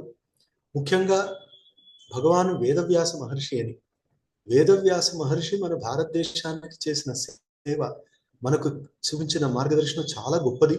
ఎందుకంటే భారతదేశం కాశ్మీర్ నుంచి కన్యాకుమారి అని అనుకుంటాం మనం, కానీ మన భారత వర్షం ఎలా ఉండేది, మన జంబూ ద్వీపం ఎలా ఉండేది, దానికి సమగ్రంగా చెప్పగలిగిన ఒకే ఒక ఆచార్యుడు భగవాన్ వేదవ్యాస మహర్షి. ఆయన పురాణ వాంగ్మయం ద్వారా ఈ మొత్తం సమగ్రంగా మన ప్రాంతం కాకుండా, మన దేశం కాకుండా, మన వర్షం కాకుండా, మన ద్వీపం కాకుండా, మన పృథివీ కాకుండా, మన మొత్తం సమగ్రంగా ఈ విశ్వం, ఆ విశ్వాన్ని ఆయన తన అంటే సంగ్రహంగా ఆయా గ్రంథాలు చూపించారు. ఈ విశ్వం మొత్తాన్ని తెలుసుకొని దాన్ని మనందరికీ తెలియజెప్పిన ఒక గొప్ప మహర్షి ఆచార్య భగవాన్ వేదవ్యాస మహర్షి. సో వారి పట్ల వీరికి చాలా ఆదరం. కాబట్టి ఇంట్లో పెద్దది ఒకటి వేదవ్యాస మహర్షి ఒక చిత్రం కూడా ఉంటుంది. ఆయన గత కొన్ని సంవత్సరాలుగా ఆరోగ్యం బాగులేక బాధపడుతున్నా కూడా కనీసం ఒక 5-6 గంటలు భగవద్ విషయం అనువాదం చేస్తుండేవారు. తాను కూర్చొని రాస్తుండేవారు. అట్లా 5-6 గంటలు రాసేవారు. దాంట్లో నమ్మాళ్ళవారు వారి పైన ఇతరులు వ్రాసిన వ్యాఖ్యానాలు వాటన్నిటినీ ఒక దగ్గర తేవాలని ఒక తపనతో ఆయన దగ్గర ఒక 8 పత్తులు అంటారు తమిళంలో, అట్లా 4,000 ప్రబంధం, తిరువాయుమోషి, తిరుపల్లాండి ఇవన్నీ వారు అనువదిస్తూ ఇంకొక మార్గం లేదు, కేవలం తపస్సు. స్వాధ్యాయ ప్రవచనాభ్యాం నప్రమదితవ్యం. స్వాధ్యాయం చేస్తూ ప్రవచనం చేస్తూ ఆయన జీవితం అంతా అలా నడిపించారు. ఇంకా 8వ పత్తు అయిపోయింది, కానీ వారి శరీరం సహకరించలేదు. అప్పటికే డయాలిసిస్ అవుతుంది. దానివల్ల వారు ఆ అనువాద కార్యాన్ని ముందుకు తీసుకెళ్ళలేకపోయారు, చాలా ఇబ్బంది పడ్డారు. కానీ తరువాతి తరానికి ఒక గొప్ప నిధిని అందింపజేశారు. అది యోగ్యులైన వారు అందుకొని ఈ సమాజంలో ప్రచారంలోకి తీసుకురాగలిగితే ఈరోజు మనం ఈ సమాజాన్ని చూసి బాధపడుతున్నాం. ఈ సమాజం ఒక మార్గం లేకుండా పోతుంది, దీంట్లో అనేకమైన దుర్వాసనలు ఉండడం వల్ల సమాజం పెడదారి పడుతుందని మనం బాధపడుతుంటే వారికి ఒక చక్కటి మార్గం చూపగలుగుతుంది వాంగ్మయం. అందులోనూ వారికి విశేషమైన ప్రేమ పురాణాల్లో. అందరూ పురాణం అంటే పుక్కిటి పురాణం అని కొట్టిపడేసేవారు. కానీ కందాడే వారు ఇది పుక్కిటి పురాణం కాదు, దీంట్లో విజ్ఞాన విషయాలు ఉన్నాయి, ఇది మనకు పరమార్థాన్ని చూపుతుంది, అసలు వేదాన్ని సమగ్రంగా పరిబ్రహ్మణం ఉపబ్రహ్మణం చేయగలిగిన వాంగ్మయం ఈ పురాణ వాంగ్మయం అని ఇతిహాస పురాణాల్లో ఉన్న విషయాలని నిరంతరంగా తాను గ్రహించి సరళంగా ఇతరులకు అందజేసే గొప్ప ప్రయత్నం వారు చేశారు. ఇది వారు ఋషి రుణాన్ని తీర్చుకున్న పద్ధతి. ఇప్పుడు మన ఆచార్యుడు కృష్ణకాంత శర్మ గారు తమ వ్యాఖ్యానంలో చెప్పారు, అసలు పురాణాలు 18 ఏవి, ఏ పురాణాలని మనం పురాణాలుగా భావిస్తాం, పురాణాల లక్షణాలు ఏంటి, వాటి గొప్పతనం ఏంటి అని వివరించారు. సాధారణంగా పురాణంలో ఏది ఉంటుంది అంటే సర్గశ్చ ప్రతిసర్గశ్చ, అంటే ముందు సర్గ అంటే సృష్టి ఎలా అయింది, ప్రతిసర్గం అంటే మళ్ళీ సృష్టి ఎలా అయింది, దాని మధ్యలో ప్రళయం ఎలా అయింది, వంశము అంటే రాజవంశాలు ఏవేవి వచ్చాయి, ఎవరెవరు వంశాలు అట్లా కంటిన్యూ అయ్యాయి, వంశానుచరితం వంశులు ఎవరెవరు వచ్చారు వాళ్ళ కథలు, ఇట్లా ఈ అన్ని కలిపి పురాణాల లక్షణాలను చెప్తున్నా కూడా మనకి ముఖ్యంగా భాగవతంలో ఒక అంటే గురువు గారు చెప్పిన దాంట్లోనే ఇది 2వ స్కంధంలో 10వ అధ్యాయంలో చూపినట్టుగా అత్ర సర్గో విసర్గశ్చ స్థానం పోషణం ఉతయ మన్వంతరేషానుకథ నిరోధో ముక్తిరాశ్రయ అని 10వ అధ్యాయంలో వస్తుంది. 2వ స్కంధంలో అత్ర సర్గో విసర్గశ్చ వంశో మన్వంతరాణిచ అని ఇక్కడనేమో అత్ర సర్గో విసర్గశ్చ స్థానం పోషణం ఉతయ మన్వంతర ఈశానుకథ నిరోధో ముక్తిరాశ్రయ అని. దాంట్లో కూడా దశమస్య విశుద్ధ్యర్థం నవానామిహ లక్షణం అని కూడా చెప్పారు. వర్ణయంతి మహాత్మానః శ్రుతేనార్థేన చ అంజసా అని చాలా ముఖ్యమైన విషయాన్ని అక్కడ చెప్పారు. అంటే మన భాగవత పురాణంలో ఏంటంటే ఆశ్రయ అంటే 10వది, ఈ ఆశ్రయం అనే దాన్ని చాలా స్పష్టంగా చెప్పడానికి మిగతావన్నీ కూడా పురాణంలో చెప్పబడ్డాయి అని. దాంట్లో కూడా సర్గం అంటే ఈ భూతాలు అంటే పంచభూతాలు, వాటి భూత మాత్రాలు అంటే పంచ తన్మాత్రలు, తర్వాత ఇంద్రియాలు, మహత్తు, వీటన్నిటిని జన్మ, ఇది సర్గం అంటాము. తర్వాత మళ్ళీ స్థానం అంటే స్థితిరు వైకుంఠ విజయ అన్నారు. పోషణం అంటే పుష్టి, అదే వల్లభాచార్యులు వారు తీసుకున్నారు శుద్ధాద్వైత సంప్రదాయంలో. పోషణం తద్ అనుగ్రహ అంటారు, అంటే భగవంతుడి అనుగ్రహం, అది పోషణం పుష్టి మార్గంలో. పోషణం తదనుగ్రహ మన్వంతరాణి చ సద్ధర్మ. మన్వంతరాణి ఏంటి అంటే సతాం ధర్మ సద్ధర్మ. తర్వాత ఊతయ కర్మవాసనా అని కూడా చెప్పారు. సో ఇది ఇవన్నీ కూడా జాగ్రత్తగా ఈ భాగవత పురాణంలో క్రమంగా చెప్పారు. ఇవే కాకుండా అవతారానుచరితం, ఈశ అనుకథ అన్నారు కదా, అది అవతారానుచరితం అని. అవతారాల చరితం మనకు తెలుసు, ముందు వస్తుంది, తర్వాత విశేషంగా మనకు 10 తర్వాత 11, 12లో కూడా విశేషంగా వస్తాయి. ఇవన్నీ చెప్తూ అనేక ఆఖ్యానాలతో ఉపబృంహితమైన ఈ భాగవత పురాణం. అలాంటివి మిగతావి కూడా నిరోధో అస్య అనుశయనం ఆత్మనః సహ శక్తిభిః అని చాలా అందంగా చాలా రహస్యాన్ని చెప్పిన గ్రంథం ఇది. ముక్తిర్హిత్వా అన్యథాభావం స్వరూపేణ వ్యవస్థితి అని వస్తుంది. ముక్తి అంటే ఏదో ఎక్కడికో పోవడం కాదు, తాను తన రూపంలో ఉండడం. ఆ ముక్తి అనే దాన్ని కూడా భాగవతంలో చూపించారు. తర్వాత ఆభాసశ్చ నిరోధశ్చ యతస్తు అధ్యవతీయతే సహ ఆశ్రయ పరం బ్రహ్మ, పరమాత్మీతి శబ్దతే అని ఆశ్రయం కూడా పరబ్రహ్మ, దాన్ని చెప్పడమే వీటన్నిటి ఉద్దేశము అని ఈ అనేక కథల ద్వారా మనకు జీవన తత్వాన్ని, జీవన లక్ష్యాన్ని బోధించిన ఈ పురాణాల గ్రంథాలు అని, ఈ పురాణాల స్వరూపాన్ని, రహస్యాన్ని కూడా మన గురువు గారు సరిగ్గా చెప్పారు. మనందరి కర్తవ్యం అవుతుందంటే మనం మన జీవితంలో యథాశక్తి ఈ ఆర్ష వాంగ్మయాన్ని అధ్యయనం చేస్తూ, ఇతరులకు చెబుతూ, ఏదో ఒక రకంగా ఋషి రుణం నుంచి మనం బయటపడడానికి ప్రయత్నం చేస్తూ ఉన్నా పర్వాలేదు. ఋషి రుణంలో మనం ఈ భారతీయ సనాతనమైన హిందూ సంప్రదాయాన్ని సరిగ్గా పరిరక్షించుకోగలిగితే అది మనం జన్మ పొందినందుకు మనం ఈ దేవుడికి ఇవ్వగలిగిన ఒక ప్రసాదం అని నేను భావిస్తున్నాను. వీరు ముఖ్యంగా ఆచార్యుడు కృష్ణకాంత్ శర్మ గారు ఇన్ని విషయాలు మనకు తెలియజేసినందుకు వారికి శతశః ధన్యవాద సమర్పణం చేస్తూ ఇక కార్యక్రమాన్ని అనువర్తింపజేయమని సంతోష్ కుమార్ జోషి గారిని ప్రార్థిస్తున్నాను. ధన్యవాదాలు సార్. ఇదానీం అహం చిర్రావూరి శివరామకృష్ణ శర్మ మహోదయం ప్రార్థ్యే స్వకీయం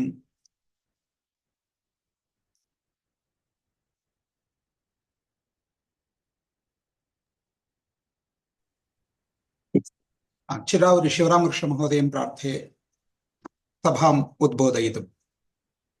మాన్యులు సంస్కృత పరిషత్ డైరెక్టర్ గారు ఆచార్య కన్నా మధుసూదన్ గారికి, సభలో ఉండేటువంటి విద్వత్ తొల్లజులకు నమస్కారం. మాన్యులైన కందాడి రామానుజాచార్యుల వారిని నేను దర్శించాను. ఆయన ఇక్కడ మోతీనగర్లో శంకరమఠంలో శ్రీమద్ భాగవత సప్తాహం చేశారు. ఆయన ఆకారం చాలా గంభీరంగా ఉంటుంది, అలాగే ఆయన ప్రవచనం కూడా చాలా బాగుంటుంది. అటువంటి వారి యొక్క సంస్మరణ సందర్భంగా ఈ పురాణాలకు సంబంధించినటువంటి పరిచయాన్ని చేయడానికి నాకు చాలా సంతోషంగా ఉంది. ఇటువంటి అవకాశాన్ని కలిగించినందుకు డైరెక్టర్ గారికి, అలాగే ఆచార్య సంతోష్ కుమార్ గారికి నా యొక్క నమస్కారాన్ని తెలియజేసుకుంటూ ప్రారంభం చేస్తున్నాను. పురాణం కస్మాత్. గురువు గారు చెప్పండి. మీ ముఖం కనిపించట్లేదండి, కేవలం క్షమించాలి. పురాణం కస్మాత్ పురాణవం నవం భవతి ఇది నిరుక్తం. నిరుక్తంలో పురాణాన్ని గురించి నిర్వచనం చేశారు. ఇది పూర్వకాలం కొత్తగా ఉంది, ఇప్పుడు ప్రాచీనమైంది అనేటువంటి భావం. ఇది 5 లక్షణాలు కలది అని ఇంతకుముందు చెప్పారు. మహాపురాణానికి 10 లక్షణాలు ఉన్నాయని మాట చెప్పారు, కానీ వాటిని చెప్పక్కర్లేదు. అయితే పురాణాలు 18 ఉన్నాయి. మహాపురాణాలు 18 అయితే ఉపపురాణాలు మరో 18 ఉన్నాయి. ఉపపురాణాల పేర్లు ఇవి: బ్రాహ్మం,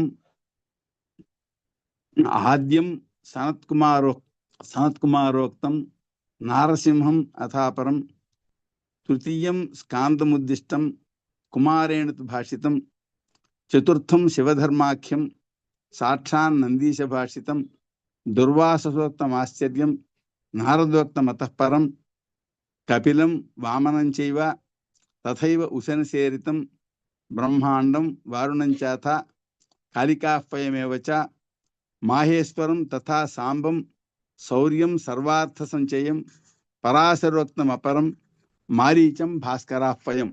ఇవి ఉపపురాణాల యొక్క పేర్లు. ఆద్య పురాణం, మొదటి పురాణం సనత్కుమారుడు చెప్పినటువంటిది. సనత్కుమార్ ఏది ఈ ఉపపురాణాల్లో. అలాగే నారసింహ పురాణం, స్కాంద పురాణం. ఇప్పుడు మహాపురాణాల్లో స్కాందం ఒకటి ఉంది, ఉపపురాణాల్లో స్కాందం ఉన్నది. అయితే రెండుకి తేడా ఏంటి అంటే, అది స్కాంద పురాణంలో ఖండాలు ఉంటాయి, ఉపస్కాందంలో సంహితలు ఉంటాయి. సూత సంహిత అనే దాన్ని శంకర భగవత్పాదాచార్యుల వారు 18 సార్లు చదివారు అని చెప్పారు. ఆ సూత సంహిత ఉపపురాణాల్లో ఉన్నది కనుక, ఉపస్కాందంలో ఉన్నది కనుక స్కాంద పురాణాలు 2 ఉన్నాయి, మహాస్కాందం, ఉపస్కాందం. ఇది కుమారస్వామి చెప్పాడు. అలాగే దుర్వాస పురాణం ఉంటుంది, దుర్వాసుడు చెప్పినటువంటిది. నారద పురాణం, మహాపురాణాల్లో నారద పురాణం ఉన్నది, ఉప పురాణాల్లో కూడా నారద పురాణం ఉన్నది. అలాగే కపిల పురాణం ఉన్నది, వామన పురాణం, ఉశన పురాణం, అలాగే బ్రహ్మాండ పురాణం మహాపురాణాల్లో ఉన్నది, ఉప పురాణంలో కూడా ఉన్నది. వారుణ పురాణం, అలాగే కాళికా పురాణం, మాహేశ్వర పురాణం, సాంబ పురాణం, సూర్య పురాణం. దీంట్లో అనేక విషయాలు ఉన్నాయి, వీటన్నిటిలోనూ చాలా విశేషాలు ఉన్నాయి. అలాగే పరాశర పురాణం ఉంటుంది, మారీచ పురాణం ఉన్నది, భాస్కర పురాణం ఉన్నది. వీటిని ఉప పురాణాలు అన్నారు. ఇప్పుడు సత్యనారాయణ వ్రతం చేస్తాం. సత్యనారాయణ వ్రతం మనకి స్కాంద పురాణంలో ఉండదు, ఉపస్కాందంలో ఉంటుంది. కనుక మనం చేసేటువంటి అనేకమైన కార్యక్రమాలు ఉప పురాణాల్లో కూడా ఉన్నాయి. అలాగే ఉప పురాణాలు కాకుండా ఔప పురాణాల్లోనూ ఉన్నాయి, అవి కూడా 18 ఉన్నాయి.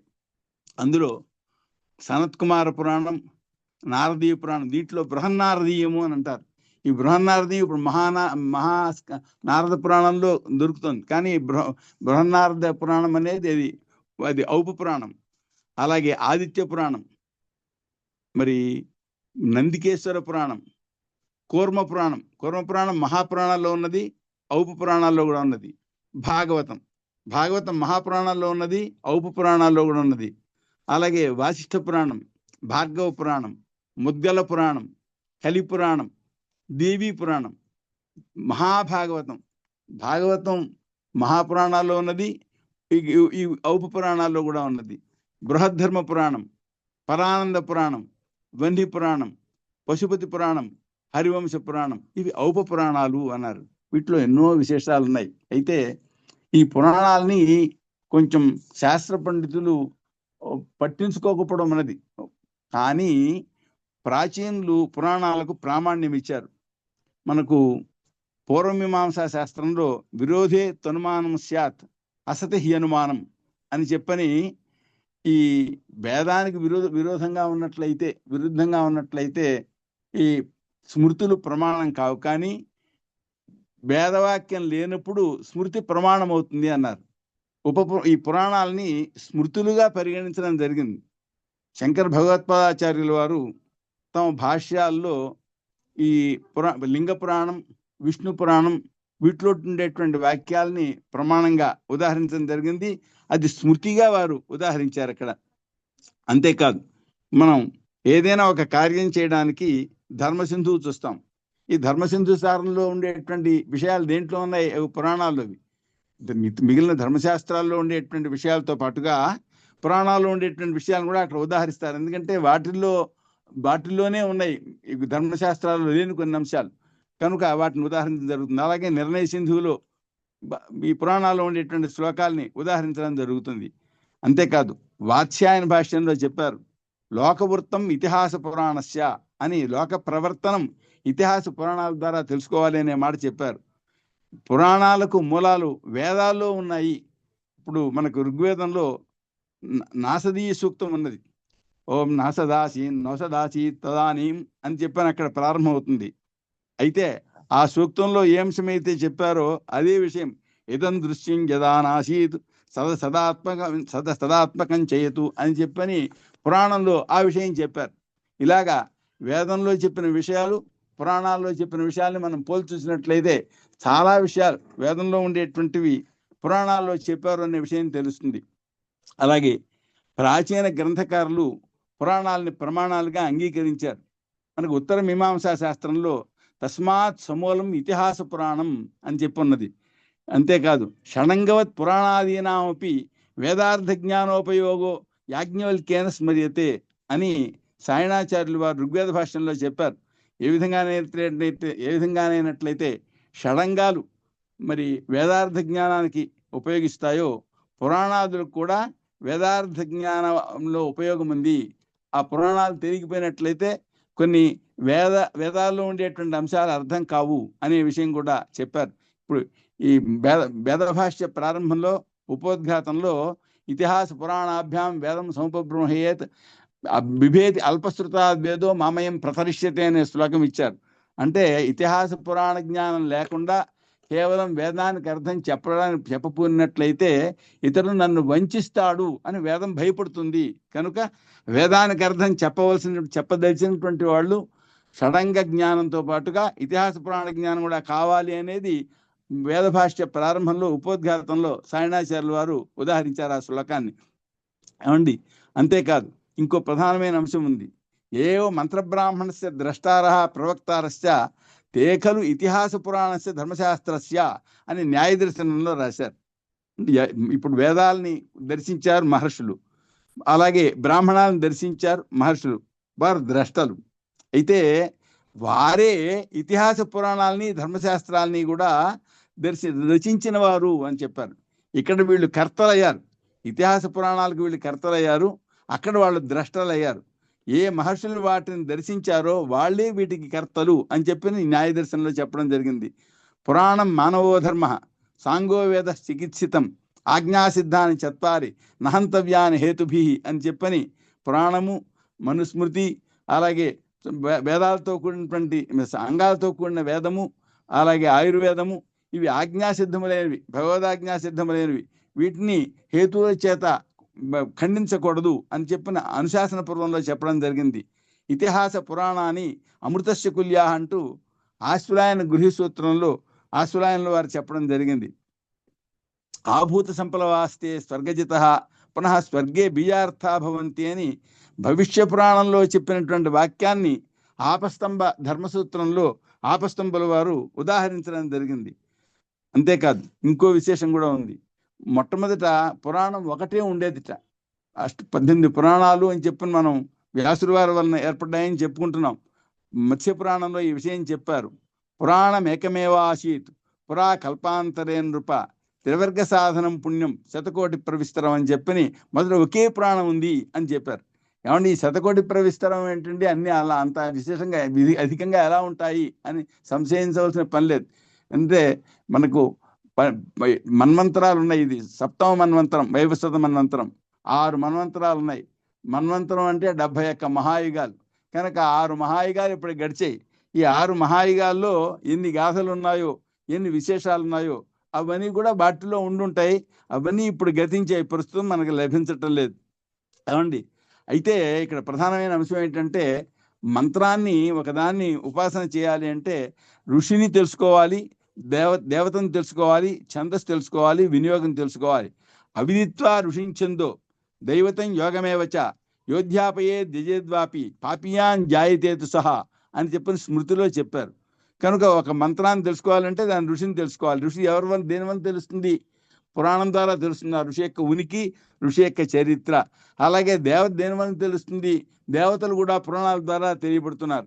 అలాగే వినియోగం అనేది అది కూడా పురాణం ద్వారా కూడా తెలుస్తుంది. ఎందుకంటే మనకు వేదానికి సంబంధించిన వేద విధానాలు అని ఉన్నాయి. మనకు వేదంలో ఉండేటువంటి మంత్రాలకు కల్పాల్లో వినియోగాలు ఉన్నాయి. కల్పాలు ఎక్కడ ఏ విధంగా చెప్తాయి అంటే యజ్ఞాల్లో ఏ విధంగా వినియోగించాలి అనే మాట చెప్తాయి.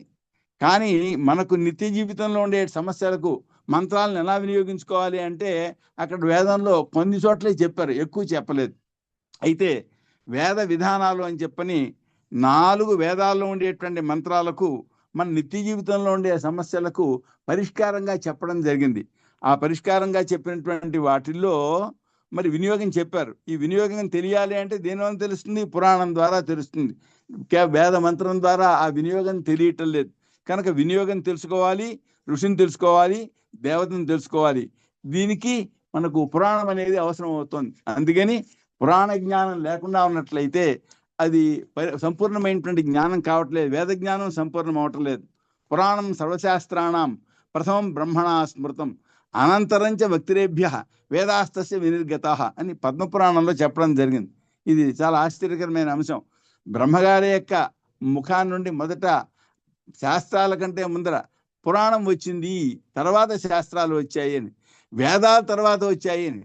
ఇది కొంచెం విరుద్ధంగా అనిపిస్తుంది. ఎందుకంటే ప్రామాణ్య విచారంలో మొదట వేదాలకే ప్రమాణం చెప్పారు. వేదాలని ప్రమాణంగా మొదట చెప్పిన తర్వాత ఆ పైన వేదానికి విరుద్ధం కాని స్మృతులు ప్రమాణం, వేదానికి విరుద్ధం కాని పురాణాలు ప్రమాణము అని అన్నారు.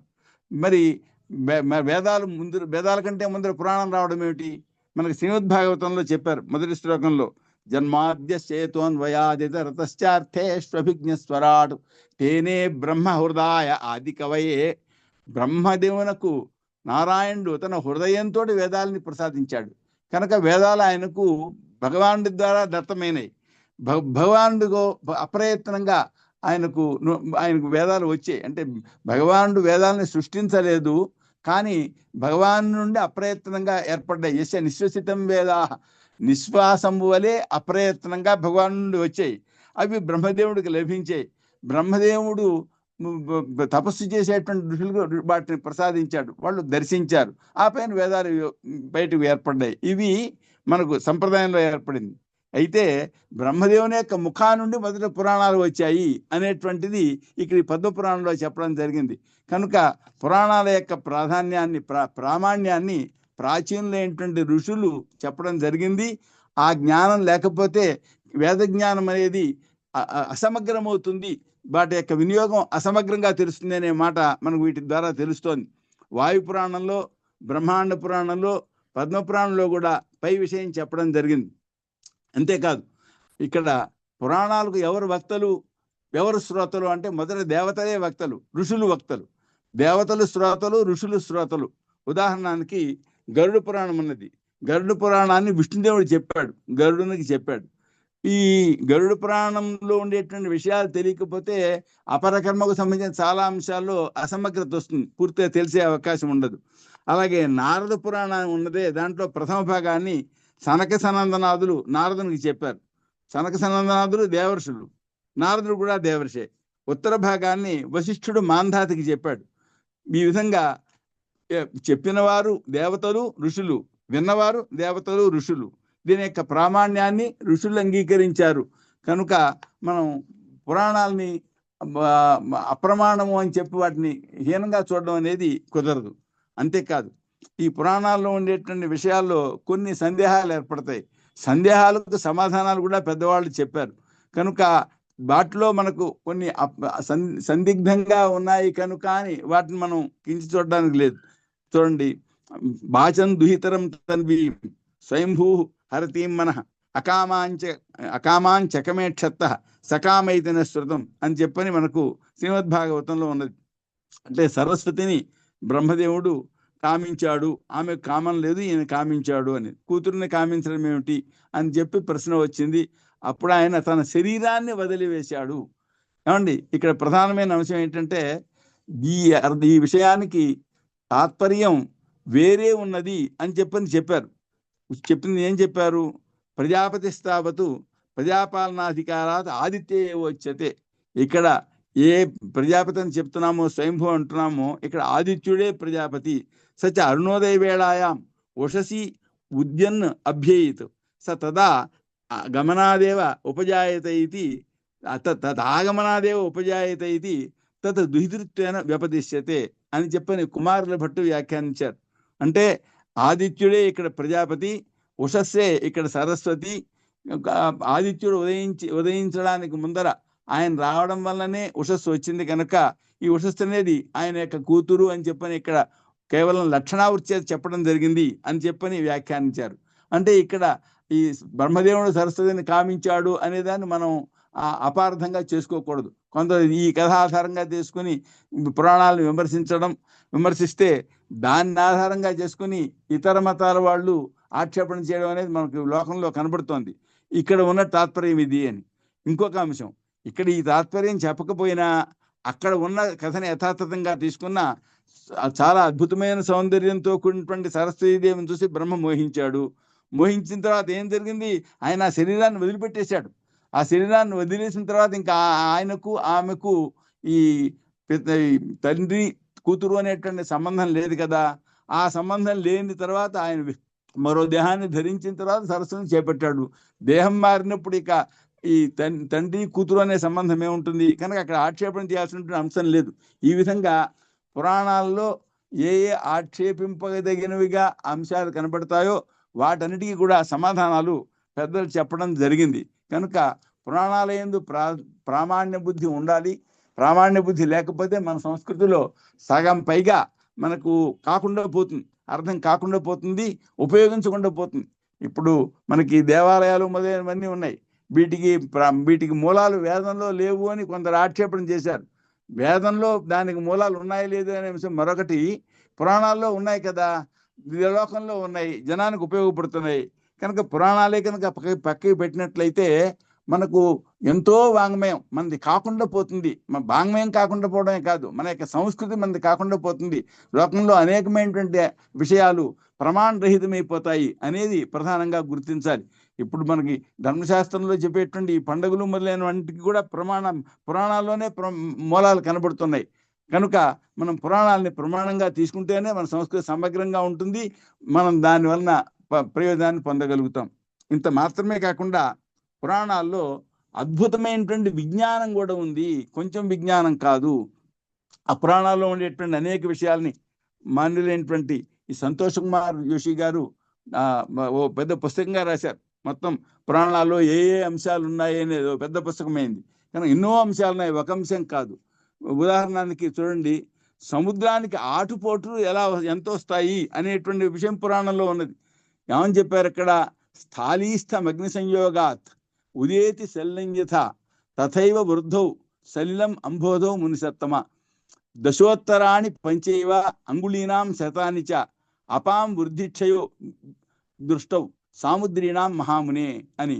ఒక గిన్నెలో నీళ్లు పోసి దాన్ని నిప్పుపై పెట్టినట్లయితే నీళ్లు పొంగుతాయి, దాని నుంచి కిందకి దింపేస్తే మళ్ళీ పొంగు తగ్గుతుంది. అదేవిధంగా సముద్రంలో పొంగు వస్తుంది, ఆ పైన మళ్ళీ కిందికి పెడుతుంది. ఆ విధంగా సముద్రం యొక్క వృద్ధి ఎంత అంటే సాధారణంగా జరిగేది ఎంత?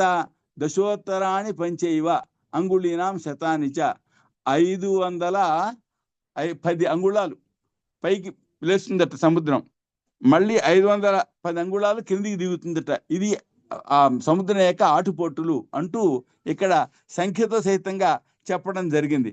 ఇంతేకాదు వానల గురించి చెప్పారు. వానలు ఎప్పుడు వస్తాయి అనేటువంటి అంశం చాలా ఆశ్చర్యంగా అనిపిస్తుంది. పూర్వం వీటిని పరిశీలించి ఈ వానల యొక్క రాకను గమనించగలిగేవారు. ఇది వ్యవసాయదారులకు కూడా ఇది తెలుస్తూ ఉండేది. బుధగ్రహం శుక్రగ్రహం ఒకే రాశిలో దగ్గరగా ఉన్నప్పుడు వానలు కురుస్తాయి. ఈ రెండు గ్రహాల మధ్య సూర్యుడు వచ్చినప్పుడు వానలు ఉండవు. బుధుడు శుక్రుడు బృహస్పతి ఉదయించేటప్పుడు అస్తమించేటప్పుడు వాన పడుతుంటుంది. ఏమండి, మరి అలాగే మంగళగ్రహం శని వక్రగతితో ఉన్నప్పుడు కూడా వానలు పడుతుంటాయి. ఈ విధంగా వానలు ఎప్పుడు పడతాయి అనేటువంటి అంశం చెప్పడం జరిగింది. ఇలాగే ఉత్తరాయణంలో ఉండే పరిస్థితి ఏమిటి, దక్షిణాయనంలో ఉండే పరిస్థితి ఏమిటి, దాని గురించి కూడా దాంట్లో చెప్పడం జరిగింది.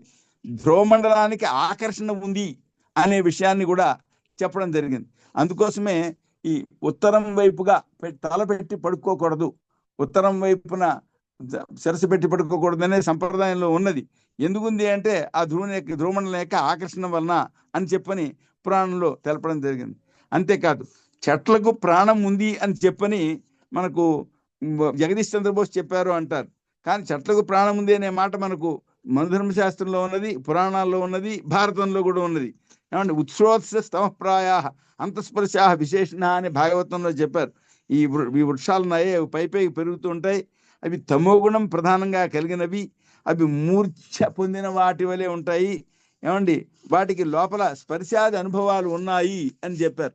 మహాభారతంలో కూడా సుఖదుఃఖయోశ్చ గ్రహణాత్ ఛన్నస్య విరోహణాత్ జీవం పశ్యాం వృక్షాణం అచైతన్యం నవిద్యతే. సుఖదుఖాల యొక్క గ్రహణం వాటికి కూడా ఉన్నది. అంతేకాదు నరికినట్లయితే అవి మళ్ళీ మొలకెత్తుతూ ఉన్నాయి. కనుక వృక్షాలకు జీవం ఉన్నది, వాటి చైతన్యం లేదు అనే మాట లేదు, వాటి చైతన్యం ఉన్నది అని చెప్పని. అలాగే సూర్యుల్లో మచ్చలు ఉన్నాయి అని, సూర్యుల్లో మచ్చలు ఎలా ఏర్పడ్డాయి అనే దాని గురించి కూడా చెప్పడం జరిగింది. సూర్యుల్లో మచ్చలు ఉన్నాయని ఇప్పుడు సైంటిస్టులు గుర్తిస్తున్నారు. అలాగే మనకు అగ్ని పురాణంలో ఛందశాస్త్రం గురించి చాలా వివరంగా చెప్పారు. అలాగే అగ్ని పురాణంలో అగ్ని పురాణంలో శ్లోక రూపంలో వ్యాకరణం ఉన్నది.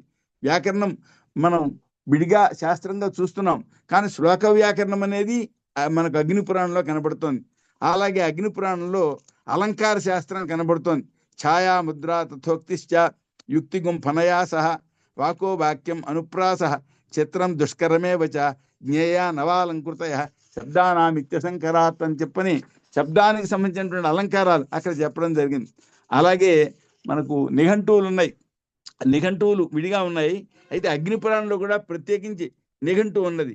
ఈ విధంగా మనకు పురాణంలో ఉండేటువంటి విషయాల్ని తర్వాత ఎందరెందరో గ్రంథాలుగా గ్రథించడం జరిగింది అని అర్థమవుతోంది. మనకి యాస్కుని నిరుక్తం ఉన్నది. నీ నిరుక్తానికి కూడా మూలం మనకి వేదాల్లో కనబడుతుంది. లీనార్థ గమకం చిన్నం లింగమిత్యభిధీయతే. శివపురాణంలో లింగ శబ్దాన్ని నిర్వచనం చేస్తారు.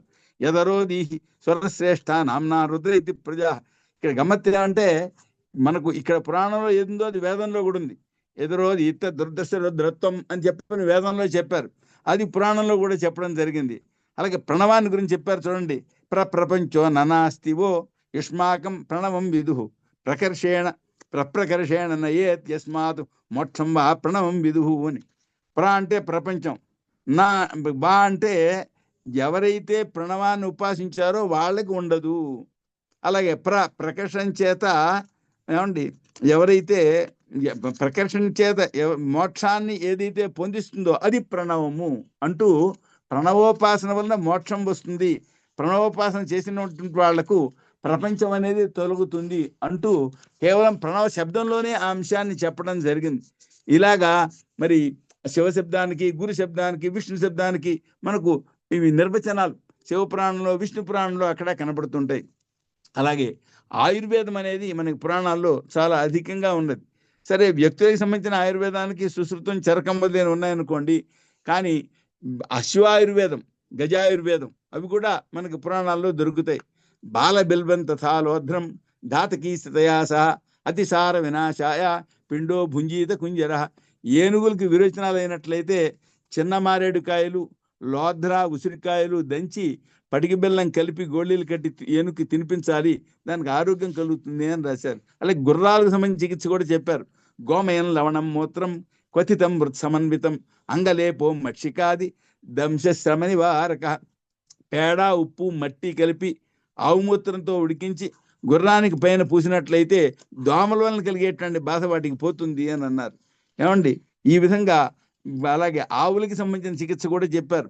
శృంగామయేషు ధేనూనాం తైలం దద్యాత్సవై సైంధవం అతిసారే హరిద్రే ద్వే పాఠాంచైవ ప్రాపయేత్ బిల్వమూలం అపామార్గం ధాతకీచ సపాటల కోటదంతమూలేషు లేపా తచ్చోల్నాశనం. ఆవు కొమ్ములకి రోగాలు వచ్చినట్లయితే సైంధవ లవణము, నూనె పూయమన్నారు. ఎద్దులకు, ఆవులకు విరేచనాలు కలిగినట్లయితే 2 పాళ్ళు పసుపు, అలాగే పాఠ కలిపి, పాఠ అదొక విషబుద్ధి అంటారు, అదొక ఔషధి, దాన్ని కలిపిమన్నారు. అవి పంటి నొప్పితో బాధపడుతుంటే మారేడు వేరు, ఉత్తరేణి, ఉసిరికాయలు, పొట్టుగు, కొండమల్లె వీటిని ఆ పంటి చిగుళ్లకు పూయమని చెప్పారు. వాటి వల్ల సోలబాధ తొలగుతుంది అని చెప్పారు. అలాగే విషానికి విరుగుడు చెప్పారు.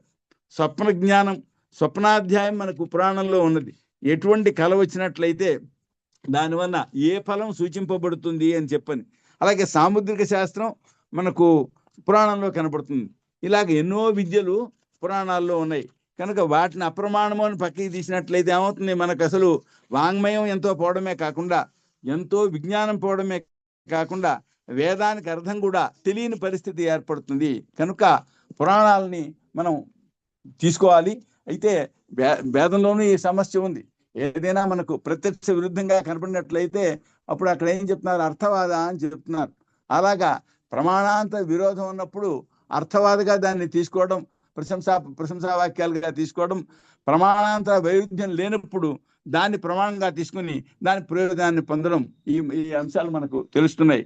కాబట్టి పురాణాలనేవి చాలా గొప్పవి. వాటిని మన ఈ శ్రీమాన్ కందాడి రామానుజాచార్యుల వారు ప్రచారం చేసి ఆయన సమాజానికి ఎంతో మేలు చేశారు. ఇటువంటి 18 పురాణాలు ఉన్నాయి అనే మాట వాడుకలో ఉంది, కానీ లోకంలో భాగవతం వంటి కొన్ని గ్రంథాలను చెప్పుకోవడం జరుగుతుంది, మిగిలినవి చెప్పించడం జరగటం లేదు. ఇప్పుడు సంస్కృత అకాడమీ వారు 18 పురాణాలని కూడా పరిచయం చేయడం, వాటిలో ఉండే విశేషాలను చెప్పించడం ద్వారా చాలా గొప్ప ఉపకారం చేస్తున్నారు అని మనవి చేస్తూ, నన్ను కూడా ఈ అంశాల గురించి చెప్పమని చెప్పి అవకాశం కలిగించినందుకు వారికి ధన్యవాదాలని తెలియజేసుకుంటున్నాను. చాలా సంతోషం సార్, మీకు చాలా ధన్యవాదాలండి. సో గురువు గారు చాలా విషయాలు చెప్తూ మన జ్ఞాన సరస్వతి బ్రహ్మశ్రీ కందాడి రామానుజాచార్య స్వామి వారి పురాణ వాంగ్మయ సేవను కూడా చాలా చక్కగా వివరించారు. తర్వాత ముఖ్యంగా మన తెలుగు మాత్రమే తెలిసే వాళ్ళకి ఇది చాలా ఉపకరిస్తుంది. వారు మాట్లాడుతూ మన సంస్కృత అకాడమీ ఆచార్య సంతోష్ కుమార్ జోషి గారు ఈ మధ్యకాలం చాలా చక్కటి పుస్తకం ఒకటి రాశారు పురాణ విజ్ఞానం గురించి. చాలా మంచి పుస్తకం, అందరి దగ్గర ఉండాల్సింది. ఎందుకంటే దాంట్లో చాలా డీటెయిల్డ్గా వచ్చాయి. సో ప్రతి చిన్న విషయం నుంచి పెద్ద విషయం వరకు సమగ్రంగా వచ్చిన మంచి పుస్తకం అది. సో దాని గురించి కూడా ఆయన ఉటంకించారు. సో వీరికి ధన్యవాదాలు. తర్వాత ఈ ఉద్ఘాటన కార్యక్రమంలో వచ్చిన మన ప్రొఫెసర్ కృష్ణకాంత్ శర్మ గారు, బిహెచ్యు ప్రొఫెసర్, మొత్తం భారతదేశంలో మంచి గొప్ప ఖ్యాతి గడించిన వారు. సో వారికి నమస్కారాలు. తర్వాత మన ఈ కార్యక్రమానికి మన గురువు గారు ఆచార్య కందాడై స్వామివారి కుటుంబ సభ్యులు కూడా అంటే ఉంటారని ఆశించాము. వారు వచ్చారు, వారికి కూడా స్వాగతం ప్లస్ చాలా ధన్యవాదాలు. మిగతా కార్యక్రమం డాక్టర్ సంతోష్ కుమార్ జోషి గారు కొనసాగించాలి.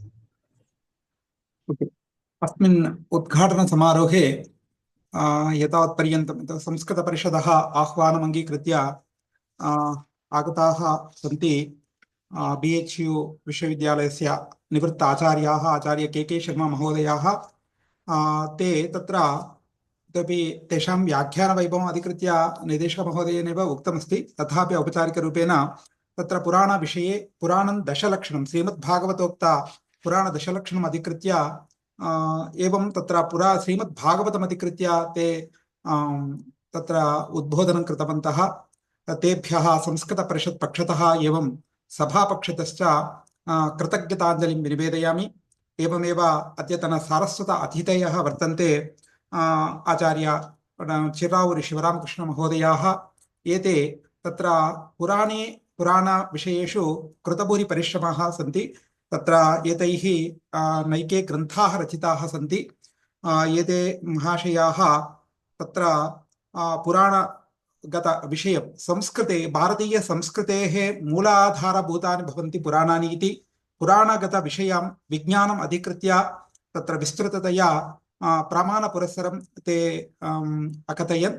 तेभ्यः अपि संस्कृतपरिषत् पक्षतः सभापक्षतश्च धन्यवादाञ्जलिं वितनोमि।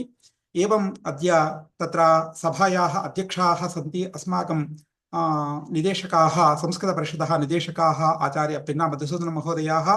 एते कंदाडै रामानुजाचार्यवर्याणां तत्र परिचयं विधाय तत्र पुराण व्याख्यानमालायाः तत्र उद्देश्यम् एवं प्रयोजनं इत्यादि विषयान् उद्दिश्य अकथयन्। एतेभ्यः अपि संस्कृत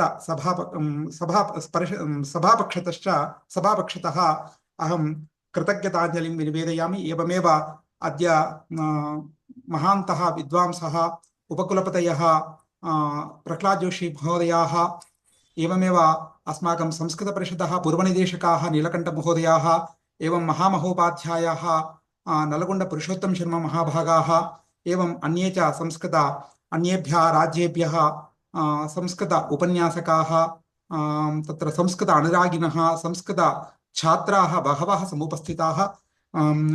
तेभ्यः सर्वेभ्यः भवद्भ्यः सर्वेभ्यः अपि ధన్యవాదాంజలిం వితనోమి. చిన్న మాట చెప్దాం సార్ అందరికి. సార్ చిన్న మాట కూడా అందరికి చెప్పుకుందాం. ఇది ప్రతిరోజు ఒక వ్యాఖ్యానం ఉంటుంది కదండి 11 తర్వాత దీని సమారూపము మనం 13 ఫిబ్రవరి అనుకున్నాం కదా. అవును సార్. సో ఇక్కడ ఉన్న వాళ్ళందరికీ కూడా మనం తెలియజేసుకోవాలి ఏమంటే ఈ కార్యక్రమం సమారోప కార్యక్రమం 13 ఫిబ్రవరి అంటే ఆ రోజు థర్స్డే అవుతుంది. అది ఫిజికల్ గా మన అకాడమీ సెమినార్ హాల్లో చేయాలని ఒక సంకల్పం ఉంది. కాబట్టి సో వీలైనంత వరకు వీళ్ళందరూ వస్తారని ఆశిద్దాం. తర్వాత ముఖ్యంగా పురాణాల్లోని చాలా విషయాల్ని వారు సేకరించి బ్రహ్మశ్రీ కందాడే స్వామి వారు చాలా పుస్తకాలు రాశారు. వాటిల్లో ఆయా మాస మహాత్మ్యం అంటే మాఘమాసము, వైశాఖ మహాత్మ్యం ఇవి రాశారు. తర్వాత గోసేవ మహాత్మ్యం ఒకటి విడిగా పుస్తకం, సదాచార నిర్ణయం రాశారు. తర్వాత ఒక పురాణం అంటే నారద పురాణం ఉపోద్ఘాతం చాలా మంది చదవాలి. అసలు వారు నారద పురాణం కాకతీయ సిమెంట్స్ ద్వారా అనువదించినప్పుడు దాని ఉపోద్ఘాతంగా చాలా విషయాల్ని వివరించారు, పురాణాల్లోని ముఖ్య విషయాల్ని. అది తప్పకుండా అందరూ చదవాలి. వారి అభినందన సంచిక ఒకటి వచ్చింది అప్పట్లో, అంటే 60 ఏళ్ళు పూర్తయిన సందర్భంగా. దాంట్లో కూడా పురాణ వాంగ్మయ విశేషాలను వారు ఒక ఆర్టికల్ రాశారు. సో ఇంట్రెస్ట్ ఉన్న వాళ్ళందరూ ఇలాంటివి చదివి ఒక అవగాహన ఏర్పరచుకోవచ్చు అని అనిపిస్తుంది. సో ఈ సందర్భంగా ఈ ఆన్లైన్ సభా పక్షాన మీ అందరికీ ధన్యవాదాలు. ఇందాక చెప్పినట్టు ప్రతిరోజు అండి, రేపు మొట్టమొదటి రోజు 22 రేపు 21వ తారీఖు పద్మపురాణాన్ని ఉద్దేశించి బ్రహ్మశ్రీ నరేంద్ర కాప్రే గారి వ్యాఖ్యానం ఉంటుందండి. కాబట్టి వ్యాఖ్యానం గురించి మీకు తెలుసు, ఒక అంటే ఎంత పండితులు చాలా గొప్పనైనటువంటి పరిశ్రమను చేసి ఆ పురాణగతమైనటువంటి విషయాలన్నిటి కూడా, అంటే ఏదైనా ఒక విషయాన్ని ప్రస్తావించడానికి కొంత పరిశ్రమ చేయాల్సి ఉంటుంది. కాబట్టి ఆ పరిశ్రమ ద్వారా కేవలం వినడం ద్వారా అనాయాసంగా ఆ విషయ జ్ఞానాన్ని పొందడానికి అవకాశం ఉంటుంది. కాబట్టి చాలా గొప్పనైనటువంటి సదవకాశం. మీరందరూ కూడా యథావిధిగా సభలో ఉపస్థితులై వ్యాఖ్యానాన్ని విజయవంతం చేయగలరని ప్రార్థిస్తున్నాను. అదేవిధంగా ఇందాక నిర్దేశకుడు చెప్పినట్టుగా 13వ తేదీ వాల్డక్టరీ సమాపనోత్సవం కూడా ప్రత్యక్షంగా చేయాలనేటువంటిది, అదేవిధంగా ఈ పురాణం చెప్పినటువంటి వారిని సన్మానించుకోవడం కూడా జరుగుతుంది. కాబట్టి ఆ సభకు కూడా మీరందరూ కూడా తప్పకుండా రావాలని ప్రార్థిస్తున్నాను. శాంతి మంత్రంతో సభను సమాప్తం చేద్దాం. సర్వే భవంతు సుఖినః, సర్వే సంతు నిరామయాః, సర్వే భద్రాని పశ్యంతు, మా కశ్చిత్ దుఃఖభాగ్ భవేత్. ఓం శాంతి శాంతి శాంతి. నమస్తే, ధన్యవాదాः. శ్వः పునః 11:15 మిలామः. ధన్యవాదాः.